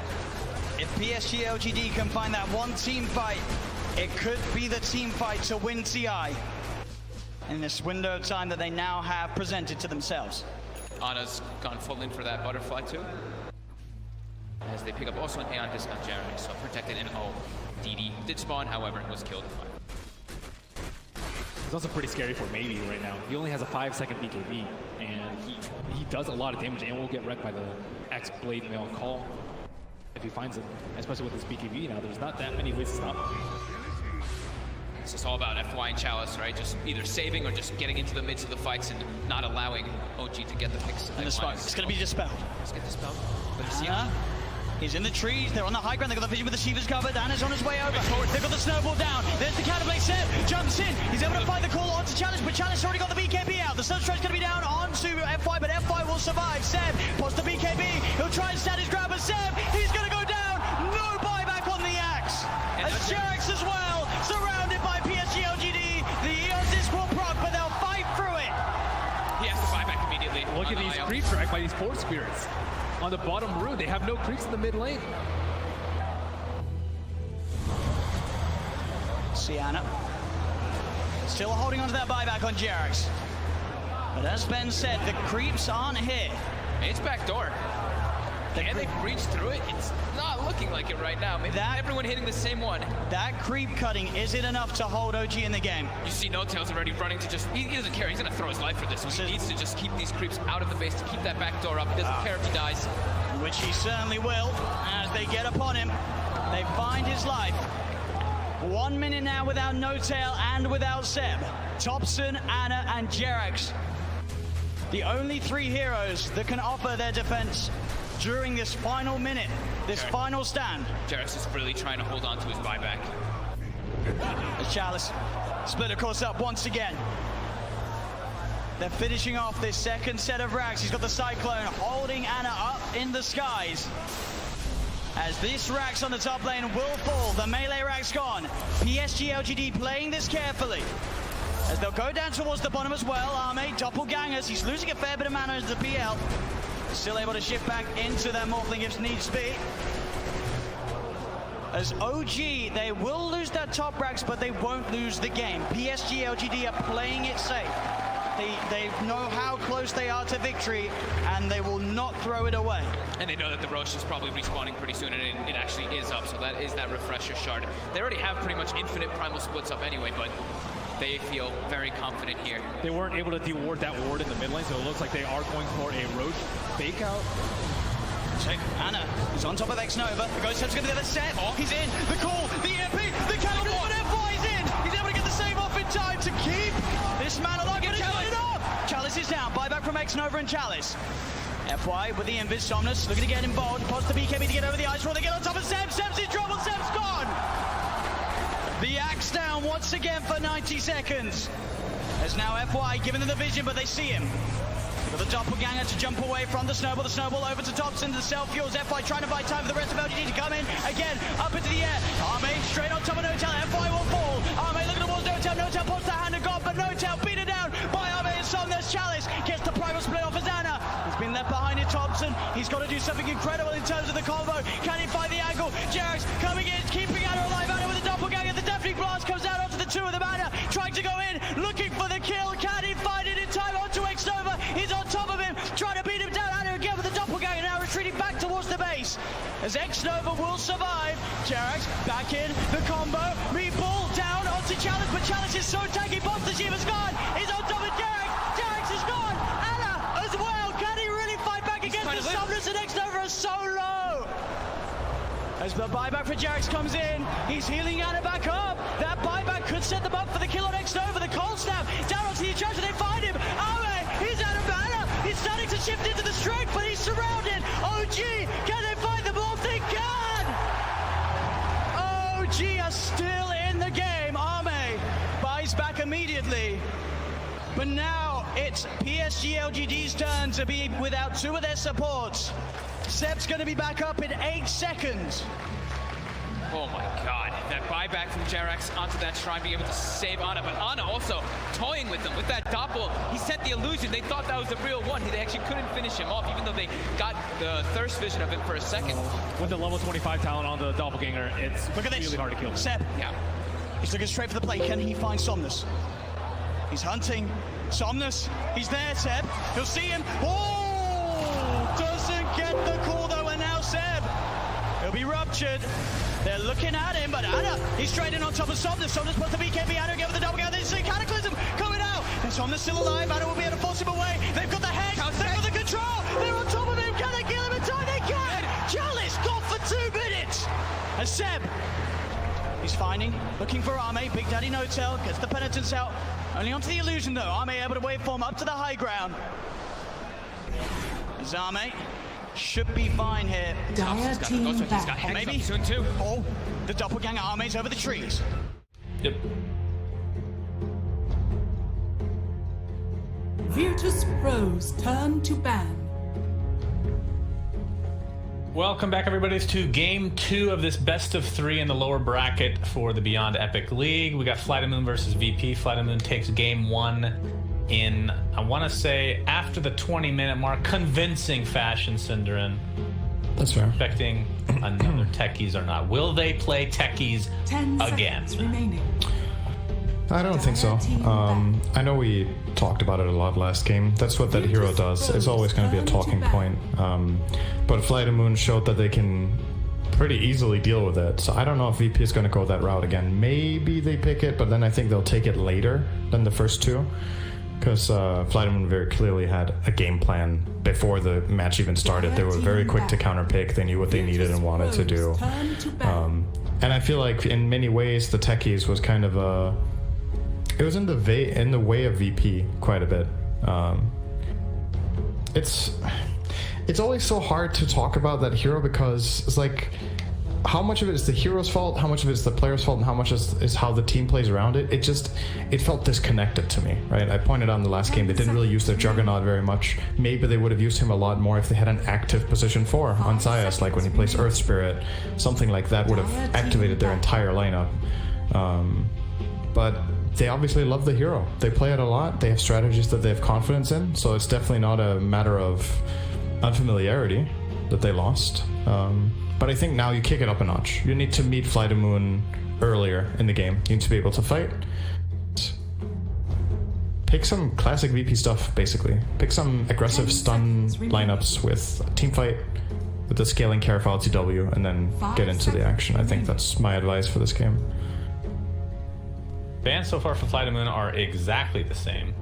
For VP, they've switched up a little bit, at least in order. Actually, Queen of... They banned Phoenix later on. Yeah, the Phoenix is the only difference. Yeah, it looks to be basic. So Shadow Demon, Rubik, and Tango. Turn to ban. That's Shadow Demon. I think VP will ban Pango and Flight of Moon will first pick Rubik. Probably. Okay. We'll I'm gonna see. say the opposite, just to be that guy, devil's advocate.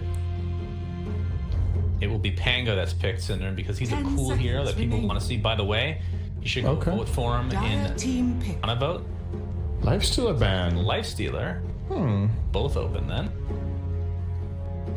Pango, Rubik. I mean, do these teams play Ember Coddle, Syndrome? I would say yes. I think every team kind of plays Ember Coddle. It's not very complicated. It doesn't require a lot of practice and a lot of none. As long as you have an Ember player, I think playing Coddle Ember is easy. Like 5 seconds. The primary limitation of that strategy, if you will, is the Ember's ability to use the cooldowns effectively. That's Rubik. Okay, so they picked Rubik over Pango, probably assuming that VP won't pick Pango themselves anyway, and this way maybe they can get them both. Because Flight of Moon love their Rubik for Aloha Dance. It's his best hero. Does a lot of magical stuff with this one. How much Pango Rezo plays? It doesn't feel like a Rezo here. I mean, then again, seconds remaining. I'm still not, even to this day, I'm still not used to Rezo being 5 seconds remaining. Now, is there anything, like when you see a Rubik first pick, are there heroes that you're like, I just will not pick this hero anymore because he can steal my ult? Like the Enigmas of the world. Is there any other hero that, I'm sure some teams would still pick them in certain scenarios, but how much of a discussion is that typically? It matters quite a lot, especially when it's a first pick hero, right? You need to start strategizing to not give Rubik an amazing game at least. Techies! Okay, that'll do it. They felt like Lifestealer was the first pick. Lifestealer was the big problem. There's the same as last game. He wasn't first pick there either. The first pick of last game was Phoenix. Well, I meant first position for Virtus Pro. Oh, I see. First pick. Straight Batrider. Really good hero against Enchantress. I would say Batrider is great against Techies too. He's flying. He can get vision in areas with Sticky Napalm. You can fly around with sentries or with a gem. You're really good against Techies. So here's my question, like that you're not going to answer, but the game is going to answer. Can I answer it anyway? Okay, go ahead. Does VP really feel like the only reason that strategy didn't work last game was that the enemy team had Lifestealer, and they can just do it again with Lifestealer out of the game? Yes. Because this time they have even less catch. Now they have Enchantress as their supposed 5. 10 seconds. This game they had a Bane, and Bane made a big portion of their plays, which Ench will not. 5 seconds remaining. I feel like the heroes that they pick here on out need to be able to take action in the game. I feel like if you're gonna pick a techies, want to make it work, you pick people that work with techies. All right, Magnus was stolen from them by Fly to Moon. Take the literal worst hero people think is the worst hero in the game right now, and Pudge. Hook them into mines. Everything to enable this techies. Close Tusk enough. is also decent. Get Walrus kick. Yes. Kick them into the Have to be mines. quite precise with the kicks. That's quite long range. But if you want the hole-in-one, Tusk is the hero for it, no doubt.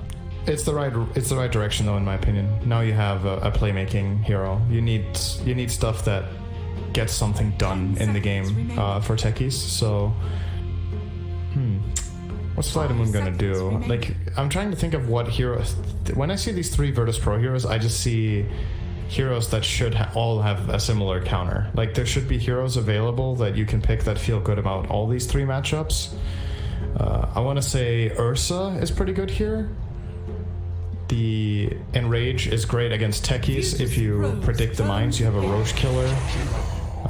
Okay, I've never guessed Jakiro would be the option here, but obviously the attack speed slows are great against Tusk in lane, so it's a great lane counter against the tag team. In the previous series, they're just gonna wait. Honestly, they just want to pick course later. Fly to Moon picked Jakiro in both games in the original best of 3. Definitely 10 here. seconds remaining. Like to play. I mean, it's good against Tusk in theory, right? You can set up an ice path as the roll comes to mitigate some of that damage coming out. Yep. That snowball. You have a tower pusher in. It's a great hero against Tusk for sure, no doubt about that.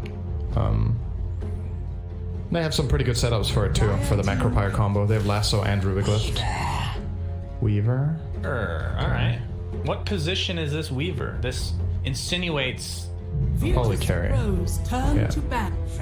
PL. Okay. Dirty hero. Great hero against techies. Really good against techies. Any illusion hero, just having trash you can run up hills to try to find mines is big value. PL loves buying Manta, so then he has some long duration illusions, not just his doppelganger ones. You can just run them around the map looking for mines. There's no AoE damage in VP's lineup, so they can't kill the illusions. This is a super good PL game. Yeah, but it's easy to dodge, so even that favors him. I'm already really digging Fly to Moon now. Doppelganger, it dispels Swarm, right? If I'm not mistaken. No. Does not. So you can tell who the real one is if you apply it first? I do believe it should follow him the whole time, yeah. I think so. I mean, how is PL versus 10 Weaver? seconds remaining. Look at that matchup. 5 seconds. Well, assuming that the Swarm works the way I just said, then I would say they have strength against each other, right? Like, Weaver can help find the PL, but in terms of later in the game, when both of them are jacked, I would say PL is a bigger threat to Weaver than vice versa. Weaver you can itemize some AoE like Mjolnir, but you're never gonna match PL when he's like fully farmed up. Like that, you don't have enough AoE damage, and your team is not gonna do enough either. The only AoE damage they have is Techie's Mines later for now. So I think VP have to solve that with their last pick. I mean, we're looking for mid heroes on both teams, right? Unless they want to switch up lane. Yeah, probably. So VP does get the final pick, which gives some advantage. I think this is an awesome Kunkka game for Fly to Moon. Okay. Why? Catch for Weaver. You have you're naturally tanky, so you can deal with Techie's Mines. You are a blind pick, so you don't know what your matchup's going to be. But Kunkka does well in vast majority of matchups. And I think it's going to be hard for Virtus Pro to find a hero that counters both Kunkka and PL in one pick. You could maybe ban Timber and do it. Alright, they're going to ban Alchemist, that's also a good hero against PL. Scared of VP turtling with their techies and just farming up Alk with Weaver Axe. Don't know if they could have pulled that off, but playing it safe. Okay, yeah, I like that ban. Still liking the Kunkka though. I guess they do have 30 seconds reserved. 10 seconds remaining. Time to pond. Who else is good against PL? Any Mjolnir carrier, Radiance carrier. I mean, there's a lot of heroes in theory. We're talking about items, and it will be the Kunkka, so the safest Nice. pick. Yeah. I think Okay, so who is good against Kunkka then? Like the primary hero that comes to mind for me that's good against Kunkka and PL is Timber, but he's terrible against Bat. So that's probably Timber's worst matchup in Dota is Batrider. So you don't really want to pick 10 that one. seconds remaining. You have a lot of time on VP though, so you can think about this. 5 seconds Who else is good against remaining. Kunkka? Monkey King is pretty good here. Bad against Batrider though. Is that your main concern, your mid lane matchup versus the PL late game instead? Like what? You need to round up your lineup in a way so that you feel like you can get out of lanes and also counter PL. Because getting out of lanes, in my opinion, is not good enough. The PL will win this game if you don't sort it out. That means you need a hero that can lane against your expected laning opponents, can scale and beat PL. And it's just hard to find a hero that can lane against Bat and Kunkka. And they feel really safe here, Flight of Moon, I think, because whatever goes mid, they can just place the one they want there. They don't need Kunkka to be mid here. He can side lane against these heroes. I'm pretty sure about that. If they put Kunkka with Jakiro, he can lane against even something like Weaver Tusk. It's all about having Jakiro against Tusk, and then I think their side lanes will be fine. So Dragon Knight, he could, in theory, buy Mjolnir. He's not the greatest decent. but mid lane. He hates Bat though. That's a terrible matchup in mid. What can they even get?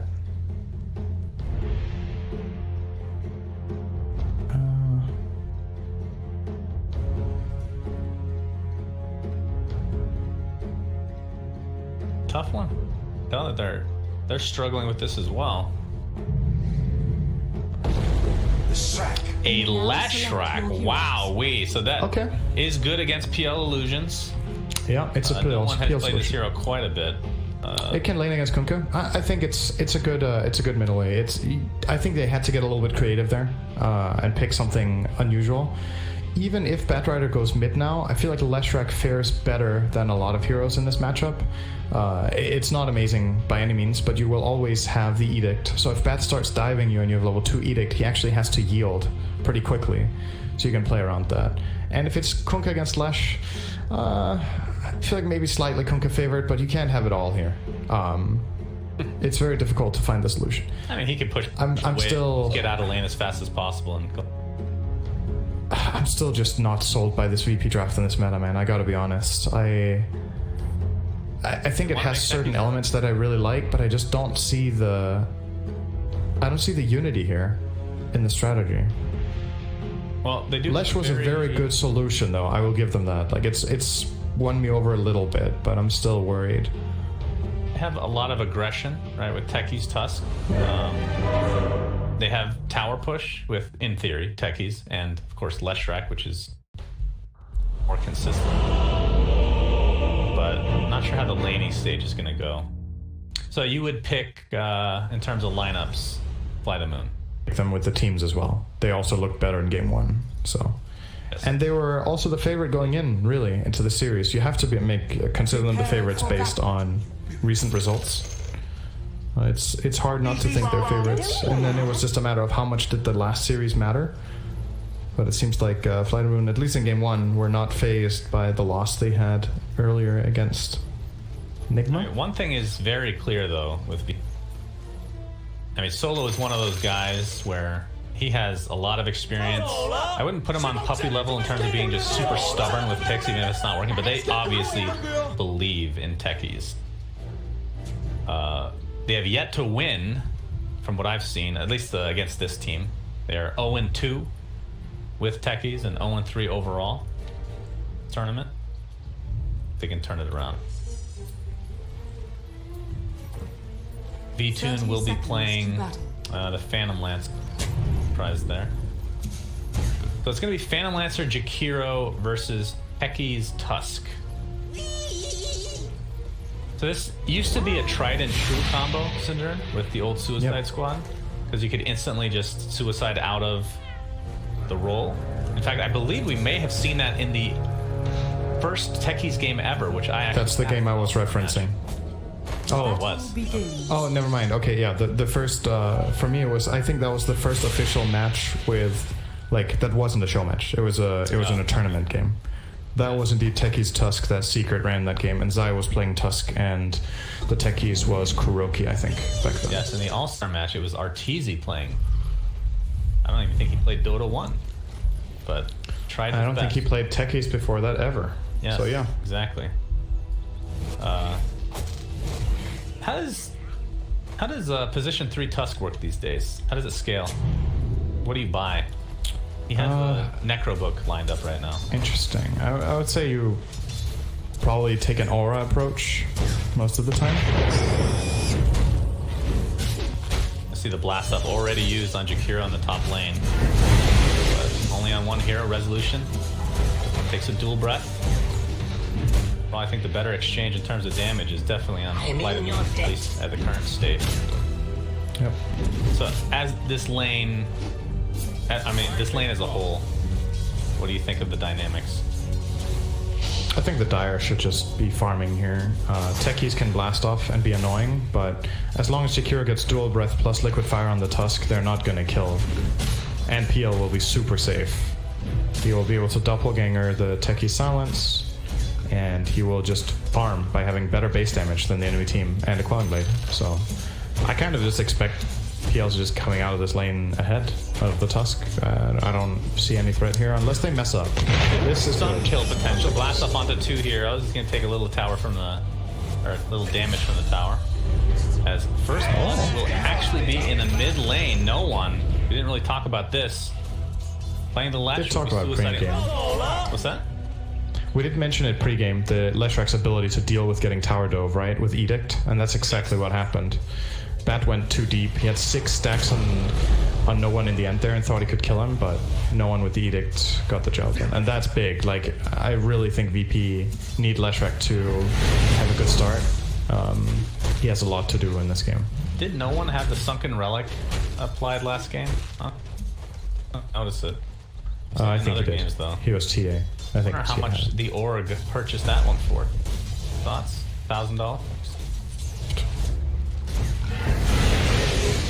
Quite the gift. Zayak, top lane. Trying to help Resolution out as much as he can. Blast off is available. Still level 1 stage. Alright, we've talked about every lane except for the bottom. So, Solo's Enchantress and ILTW's Weaver, Punka, Iceberg, and Aloha Dancer will Rubik. Some aggression here. Deny top, another blast off looks like. I think theoretically this is VP's strongest lane on paper against their position. Ench gets a good creep. She goes and bullies away the Rubik, and then it's Kunkka and Weaver fighting it out, and Ench can obviously switch around. He's going to get either a Mana Burn or a Shockwave here. Both are really good in this lane. Gonna take the Shockwave. Yeah, He might even kill here. Getting very low. Fade Bolt to come out. Mitigates some damage.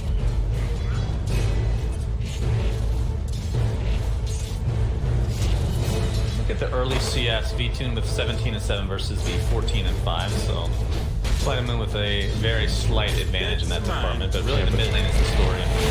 Consider the... Oh, they might get a kill top here. Nicely done. Shards into blast off. V-Tune trying to fight back. Not successful. Alright. Maybe this VP lane can... he's gonna be fine. They needed that too. Like, V-Tune is owning this lane. He's 17-7 against 7-1. Oh, the courier might get sniped. It's going to require 3 right clicks from Zayak, though. He'll get it. V-Tune finally getting some support with Always Want to Fly TPing in. Zayak will have blast off in about 6 seconds, but the salve has already been applied.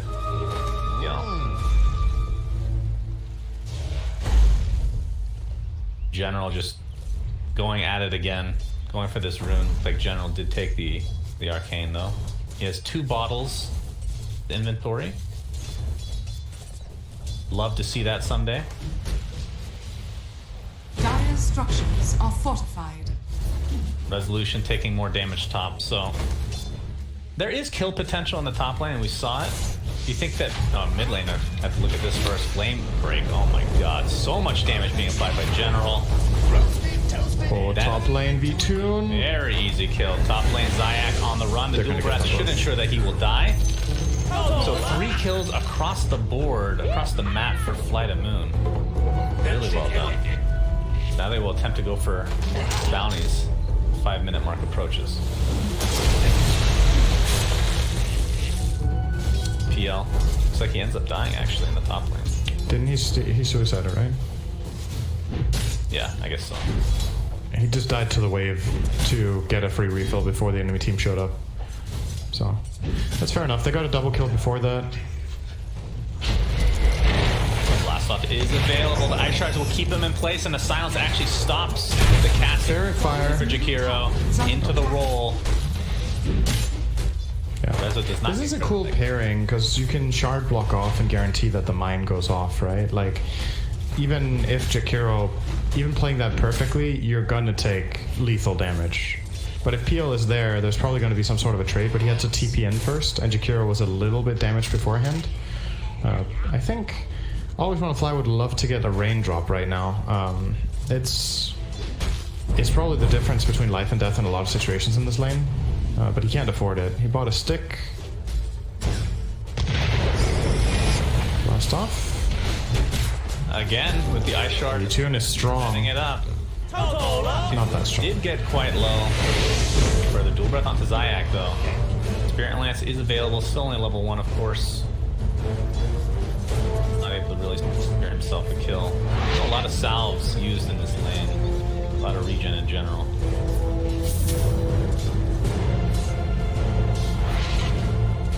Looking at the early network though, PL is top of the network overall.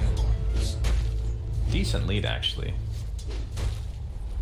But I believe Weaver will be... he actually gets torrented in the bot lane and extra damage from Iceberg. So this has turned into essentially a 1v1 for now, as Enchantress obviously going back and forth. And again, this top lane is we not move looking away, good for Techies. VP. Resolution now on the run. There is a mine. We're going to take it out very easily. Snowball does connect, and there is TP support from Solo, and no one has come to play as well. Looks like they have their sights set on V-Tune, though. Ice Shards actually pushes him forward. He's going to attempt to TP out. No way. And he goodness. will be successful. Oh, that one hurts for VP, man. They rotated so much for that, and they got nothing. And that looked like a guaranteed PL death. They clearly overextended diving that into the tower and the mines. And the Doppelganger kind of failed too. V2 and Doppelganger forward instead of backward. If you put Doppelganger's back to his Jakiro, they probably just kill the Tusk there. Well, it still worked out. They got a rotation out of it. Mid tower's taking some damage. Lesh wasted a lot of time. Enge TP'd. Bottom tower is under attack. Batrider and no one. Going at it quite a bit. No one has very little mana to speak of now, so basically no more Pulse Nova. We'll get a couple more creeps as a result. Top lane, again, more action. Rezo, very low, trying to find cover in the mines. It's one mine. It's an Observer Ward. Oh my god, you're right. That looks like a Techie's mine. At first glance, at least. Solo. Cosmetics have gone too far. As Solo you love it. Solo down by General. It's fine. I mean, I don't know why he's not wearing the elephant suit. Techie's, that's the best cosmetic by far. Oh, they're gonna try for V2 here. Yeah, there's the silence coming out along with the extra damage. No one showing himself. And he will get the kill. Nice rotation this time. 6-second silence. It's massive. Edict level 4 now. We'll easily be able to take this tower if uncontested, but we're going to continue to keep it in. Bot lane, we're going to see extra damage onto Iceberg now. This is turned into a 2v1. Torrent looks like it will not connect as Jakiro takes a spill in the top lane. Radiant's bottom Action tower all is over under the place. attack. Both Batrider and the Jakiro die. Iceberg is going to be dove by LTW, and this should be a... Ooh, wait. Oh, he's actually completely diving. Very Oh my the God. Torrent will connect, and the time lapse keeps him safe. But very nice play from Iceberg. Oh man. The Giga play there is to X mark him before he time lapses back, and then you pull him back to the tower again. But he probably won't die for that. It's like, it's super high risk and no kill. So I would have loved to see that though. That would have been awesome. Anyway, Bounty rune and outpost time. CIS hiding in the trees. They don't find. Oh, they're pinging. Oh, Yeah, he could soul ring. It's too late. he has one mine, not to be confused with a port. Still be de-mined.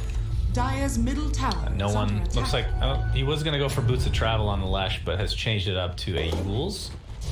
So I'm guessing that the Boots of Travel, if he's doing super well in lane, would be the right purchase.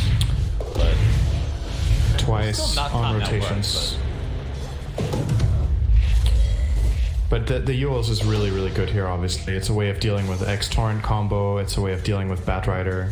He's identifying that this Batrider is a thorn in his side, and it's a big problem that he has to solve. Prioritizing that over travels, I think, is a good idea. Swarm onto Iceberg. He does have a TP available. He's going to get blast off. The boat comes in, will connect onto the techies. The mine explodes. We have some rotation now from both respective teams. Looks like the techies is going to be the first to fall. The boat buff doing so much work, and Solo looks to be the second. So Fly the Moon, a great turnaround, which looks like a pretty easy kill onto Tonka, but That was actually insane spellcasting from Iceberg. He precast the ship plus Torrent right where the techies landed with the blast off. That was super good. mid lane we might see some action. No one. Spidey senses are tingling though. A tie to the impurities. We won't find it, at least not yet. General still working on his Boots of Travel for the Batrider. Radiant's middle Iceberg tower is under attack. he's actually going Halberd first, straight off the bat. So not going for any type of Radiance build-up, or I haven't really seen Radiance bottom lately. tower is under attack. That, Dire's top tower I'm not sure if is you're under surprised by attack. that or not. I wonder what he wants the Halberd for. It's not a clear-cut Halberd game. You're not against like something like Slark or... Yeah, it's okay against Weaver, but... It's still just a solid item, right? Like we've talked about. The stats on it, everything it does, it adds up. It's not the best Halberd active game, but the passive component is still amazing. Probably a comfort thing as well. Maybe he considers it good value against tag team. I don't know. Perhaps you get both the evasion and the disarm for the tag team place. But obviously against a hero like Leshrac, it's kind of irrelevant to have the disarm. Well, no one is very close to his Yules, at the very least. Again, I ask, with the techies, I'm guessing you want to be ultra aggressive. Map control is extremely important, but you still need the items on no one to set things up, and Yeah, you do. having even just the Yules into Split Earth is extremely important for that hero. Reviled. Resolution did finish his Necro once. So is this one of those just farming Necros? He's not gonna further, at least not anytime Quite soon. possibly, yeah. Like, how's his mana capacity? Because it's 150 to cast this. Gives 3 mana regen on the item itself. Telekinesis with General TPing into the lasso, and this is going to be an easy kill into Rezo.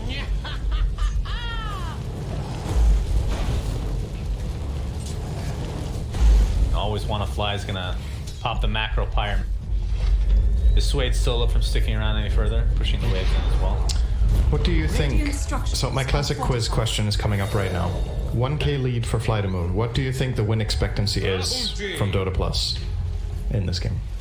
Radiant's top tower Against this lineup, 65%. 88 to 12 for Into Dire. Split Earth. The boat is coming to save the day, but it's not going to be enough as Techies blows up the Jakir. Looks like it's going to be a trade, a 1-for-1 of sorts. He does get another mine down, though. On the run, there's more mines to follow, but you can see the pinging being very frantic from Flight of the Moon. They know that they're trying to lead him into a trap, but it's a 2-for-1 either way for VP's favor. And the ice block, or the ice shards blocking in Iceberg. That's a lot of ice. That's for sure. And he's dead. So 3-for-1. Your elements. All right. Not sure if you can get this tier 1 tower, but they do have Edict up in 10 seconds. It is so important to get team fights around Leshrac right now. I really do feel like that is the way VP has to play the game right now, and they managed to execute a nice one there. I'm not sure if you caught what I said before, but the prognosis of the game was 88% win chance for Dire. Yeah, that is quite high. But, you know, that's it's this kind of plays that doesn't make it 100. The Radiant are already making some some good adjustments there. Putting the Yule to immediate use on no one to find a good fight. He now is level 11. I believe that's the highest on the field, together with Bat. Okay, and they would love to get this mid tower. I think that's the goal for VP. Would we get a cheeky kill here? To get the bounty and set up the stun. General's super dead. Nice kill. I do have to ask. So Iceberg, so he had the halberd queued up. He actually went for Necro 1. Talk to me about this. Another way of finding Techie's mines? So you think he's upgrading it then? It's not a secret that this item is really good. Yeah, I'm not saying it's not good. I personally haven't seen it on Kunkka. They might. There's a couple of reasons here. One, the Last Will is really good against Leshrac because he does uncontrollable damage, so he might just end up killing Necrobooks during the fights and die. It gives them a way of running into high ground into mines. But here comes Techie. There's a little bit residual damage. It's not enough, and in fact might cost him his life. A nice Ice Shards from Resolution, at least keep him at bay. Potentially keep his teammates alive, but it is a sacrifice. X mark. TW. Oh, he didn't X. He could have X-dialed TW there, I think. Maybe he lost it. Oh, they get a bigger kill. This is a big one. Comes in, and down goes your goat. Literal goat. So no one, yeah, it was a bit out of position there, for sure. Flat out. He wanted the rune, right? Was it worth it, Sid? That's a no. It's a no from me, dog. Tier 1 tower at half HP right now. For each team, actually. Very even in the Tier 1 tower department. So, General, we haven't really talked about him. Obviously started in the mid lane. Has the boots of travel and working towards a blink dagger. Yep. Obviously not huge surprises either way. Probably go for 4-step or something in this game. Just another Macropyre. I always want to fly just spamming this Macropyre mid lane. Well, cutting this path of trees is setting up for them to push it later, because then they feel safer against Techie's mines. Actually, pretty nice play here to give control. Like, the Techie's matchup is all about that vision and knowledge in the game, and they're preparing for later. It's not that long of a cooldown. It might seem like a huge waste, but it's 60 seconds. He's already halfway to having it again. The Batrider Blink coming up in 2 minutes, or last probably 1 minute, might be what they want to try to make this mid play. Get that tower. He's going to get X'd in the enemy jungle, trying to de-ward as much as he can, and he is mega dead. And they will still de-ward everything. It's like VP still want to fight. Solo has put himself in a precarious spot, but it's like there's going to be a full team fight. No one completely destroyed as the fight just begins, and there's a lasso now into Resolution. All he has is Ice Shards. That is a 3-for-1 if you count the Techie's death, which started it all. So yeah. Vitamin will be very happy with that exchange. Oh, is there going to be an X mark here? Yes, there is. Solo, seeing the diffusal blade being used to full effect. So that's a 1-for-4, and likely the Tier 1 tower as well. It's so weird that they wanted to continue to fight even though Techie's was dead.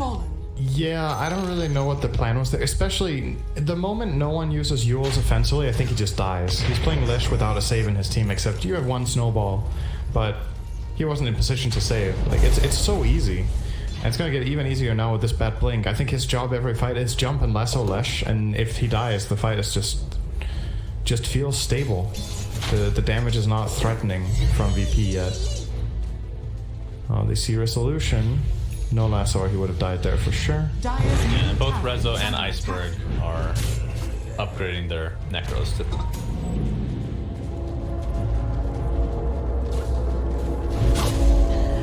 Good way for Resolution to farm as well. Kunkka doesn't really need help in the farm department, as X marks will be completely nullified by the snowball, but at the same time Rezo is in enemy territory and looks to be very dead indeed. And that finishes the Necro 3 for Iceberg, in fact. They're going to smoke up immediately, looking for another high-value kill. All they see is an Enchantress right now, but they do ping, and they have a ward showing no one. Very glorious cosmetics. Link into Lasso, and another death for no one, who has died 5. He actually does have 7 kills, surprisingly, but he is 7 and 5. Dire's middle tower. Oh, they're just falling apart. They're just finding extra kills. Yeah, I'm surprised he's still here, but that's going to be an easy cleanup for Flight of Moon. He's the 1 tower. Yeah, I guess at the very least this gave them some bounty runes, because he drew the attention to mid, and that meant Weaver could get the 2 bottom ones. So they make it a 2-2 split instead of what could have been like even 4 for 0. So I suppose in that sense it's not the worst death. Is there any way to know for sure? I think this proximity mine by the tier 1 mid for Flight of Moon, I believe that's the Rubik's. Yep, it is. Close to the tower, I do believe. The health bar's red. Oh, yeah. Oh, speaking of techies, he will get his first explosion kill across the map. He just got, I think, 2 levels from that. He's now level 12, which is tied with his looks like Tusk. we might have a fight. Iceberg casts his bolt. There's the techies coming in as well. But he is completely surrounded. The buyback onto the Batrider, though, and Chunka is still living through all this. That buff is crazy good. No one, nice job using during the X marks Torrent combo, but he's still taking the brunt of the damage here, Cinder. And that looks to be his 6th death, as Rezo looks to be next. And they just don't have much answer here for Flight of Moon's heroes. And there's the lasso, so the buyback will be worth it. As Solo finds his way to the grave Radiant's again. middle tower is under attack. Yeah, I don't know. Radiant are I haven't, as much as I want techies to be successful in some regard because it's fun to watch, and it's not like I haven't felt his presence, it just doesn't feel like it's consistent enough to be helpful as a pick overall, you know? Like the laning phase, you can get a bunch of kills with Blast Off, but then now we're at mid-game. Occasionally he'll get an big explosion kill, but we haven't really seen it used. I don't know. It also doesn't feel that great. It doesn't really feel like VP have strategized around the hero too well in either draft either, to be honest. Like, I'm a bit confused about what the goal is in this game with their lineup. Like, what's the value in first picking techies to build this lineup? What does he offer that another hero couldn't have done here that makes this lineup amazing? Apart from just, you know, player preference and the team loving to play with the hero, are you building the rest of your lineup in accordance with techies? Oh, he just blew up a shit ton of mines by Iceberg, and this will likely lead to a kill. Alright, big kill. Oh my god. Fortunate that he was in that area. How did techies die? Rubik TP down and Fate bolted him. He was solo. 1 for 1. They'll still take that trade easily. Of course. Into the Walrus punch, but it feels like Rezo just doesn't have much he can do in these engagements. Jakiro just feels so freaking good if he can set up the ice path. Of course, PL against pretty much any melee hero just feels incredible. So looking at VP's perspective, has it come down to just trying to turtle with techies? Is that ever like one of those things where you're like, okay, we're not doing too hot right now, maybe we should just play the pub techie style? Does that feel like a winning strategy in this game? Because if it doesn't, then you are doing plan B, which is not a good plan if you don't think it's going to win you the game. Like, you have a Leshrac against the PL, but that's all you have. Like, he's gonna be an absolute monster if Lesh dies, and there will be a farmed Batrider and a farmed Kunkka on the enemy side to catch you all the time. When you're going around farming the map, I think it's extremely difficult as Leshrac in this game to not die while pushing waves. Any good smoke with X or Lasso just kills you. Oh, they scanned them. They scanned them at Roach. This is real bad. The desperate attempt, a good attempt I would say, but the jump in by the Batrider onto Weaver. Ice Path just connects into the Torrent, and he's dead immediately. Here comes the boat, and VP have lost 3. I mean, that's a really risky play, but we say this all the time. If you're behind, take some risks. Yeah. I think it would have been amazing, but it was disastrous. They got a mid tier 1, no one didn't join the fight, you pushed the wave instead. Got something out of it. He didn't get caught off. General, he does see him. Oh, And there's the telekinesis to cancel the TP, so they're not only going to get the Roche and 3 kills, they're going to get a 4th in flesh. It was a disastrous game for VP. They might also lose all 4 bounties. Oh my goodness. Yeah. This is... Okay. Radiant's top tower is under attack. I mean, Techie's about 400 away from finishing his Aghanim Scepter, so it feels like it's a requirement on this hero, right? And it's different from as he's Okay. There it is. That's his act. Yeah, it's very true. I mean, that's the thing about this Ags in particular. Radiant's I feel like there's top some tower in the is game under where attack. you don't have to get, like, it doesn't feel like a requirement on heroes, right? And I know that you've talked about this in the past where you don't like the design when it's required, but for Techies, I feel like it is required. And that's when he can start. I mean, not that he wasn't useful in some regard this game. It helps him so much. It does a lot. Radiant's top tower is under attack. I'd be interested to know how many games of Techies have been played without an Aghanim Scepter that people have won. Radiant's top tower has fallen. Mines were exploded and Iceberg just shrug it off. Is he going for an Aghanim Scepter? Yep. Oh, hell yeah. We're going to see the Torrent Storm come into play. I love it. Did he get the proper talents? Did he prepare? 100 Torrent damage at 15, and he will go for the 80 Torrent AoE, likely, at 20. It's a lot of fun. See, that's a fun one. And I think it's good depending on the game. Radiant are scanning. I haven't really talked about ILTW too much, but we talked about how he would probably go Mjolnir this game, but went Maelstrom first and decided they needed BKB before finishing. Yeah, he's getting crushed by stuns. He gets caught by 1 X, 1 Lasso, or 1 Rubik Lift and he dies. Middle tower is under The attack. problem of not playing with a save. The Snowball's just not reliable as a save this game. You can't truly count it as it because it's almost impossible for Tusk to be in a position, and even if he saves the Weaver, he dies for it every time. So it's not great either way. Find him stopping for a BKB and now going Mjolnir. It's just the curve is kind of gone in the game, right?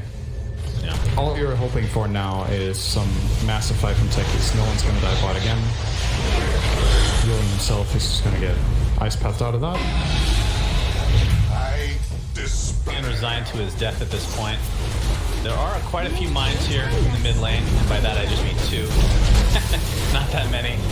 Radiant structure. And V-Tune will try to go for the super. The buyback onto the no one is here now. And they're going to try to fight. The boat coming in does connect on no one. This will be a dieback. A nice jump in from Zayak. As Kunkka looks like he's going to fall. It'll be a trade for Techies. Well, and the buyback, I suppose. But at this stage, I feel like VP, if they can get away with just that, then they'll take it. But Resolution in some trouble here. Ball was there, but looks like he'll live. V2 still has the Aegis, of course.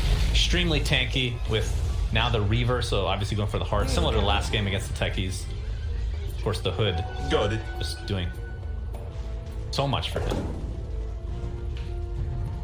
Dire's top tower And is under V2, attack. or ILTW, I should say, on the Weaver is really intent on finishing this Mjolnir. That's probably the item they feel like they really take the next step, although the next step might be a baby step, you know. He could sell 1 Wraithband or the bottle if he wanted to. Although, assuming he uses his dust, he does have enough space for all the items. So he's just waiting for now. 300 gold, 350 away. Not sure if he'll have time. Radiant's middle tower is under attack. We'll be taking out this wave and probably... I think his TP is down, so... I'm not sure if Vitamin know this. It's like... Solo is going to take a lot of damage from V-Skin, who just wants to use his Aegis at this point, most likely. And Flame Break will put Solo in a horrendous spot. We have yet to see the Torrent Storm yet, but it hasn't really been a team fight. It's been used once, Oh, right? okay. The fight mid that broke out on the Kunkka plus PL. I think he had it there. I'm pretty sure. I think no one is trying to cut the wave. That implies that he does not want to fight, but they might not have a choice.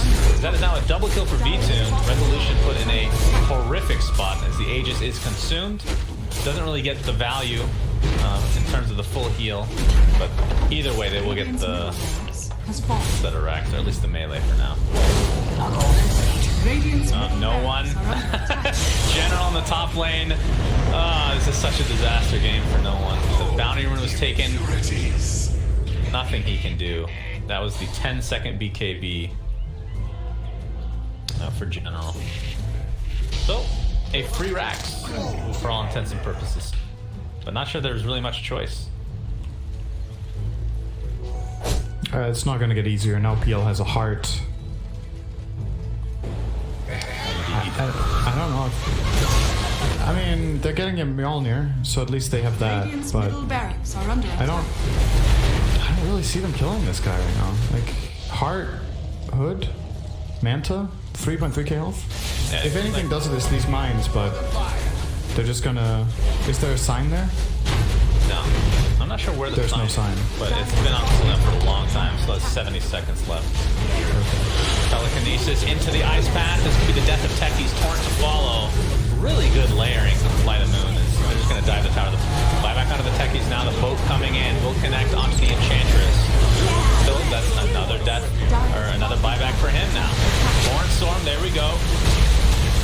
Doing decent work at creating some space. Resolution getting extremely low. There's the lasso, and this time it's on Weaver. He didn't even get to see the Mjolnir active at all. The static shards, and this should be GG. As Flight of Moon is just doing whatever the hell they want on base.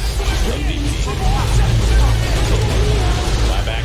So Resolution just got that buyback. Did not have it initially. On to 2 heroes.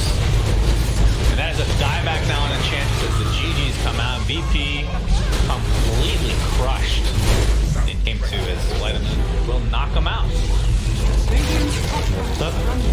This year's just looked easy. It looked like a total class difference. Flight of Moon are obviously super hot right now, and VP are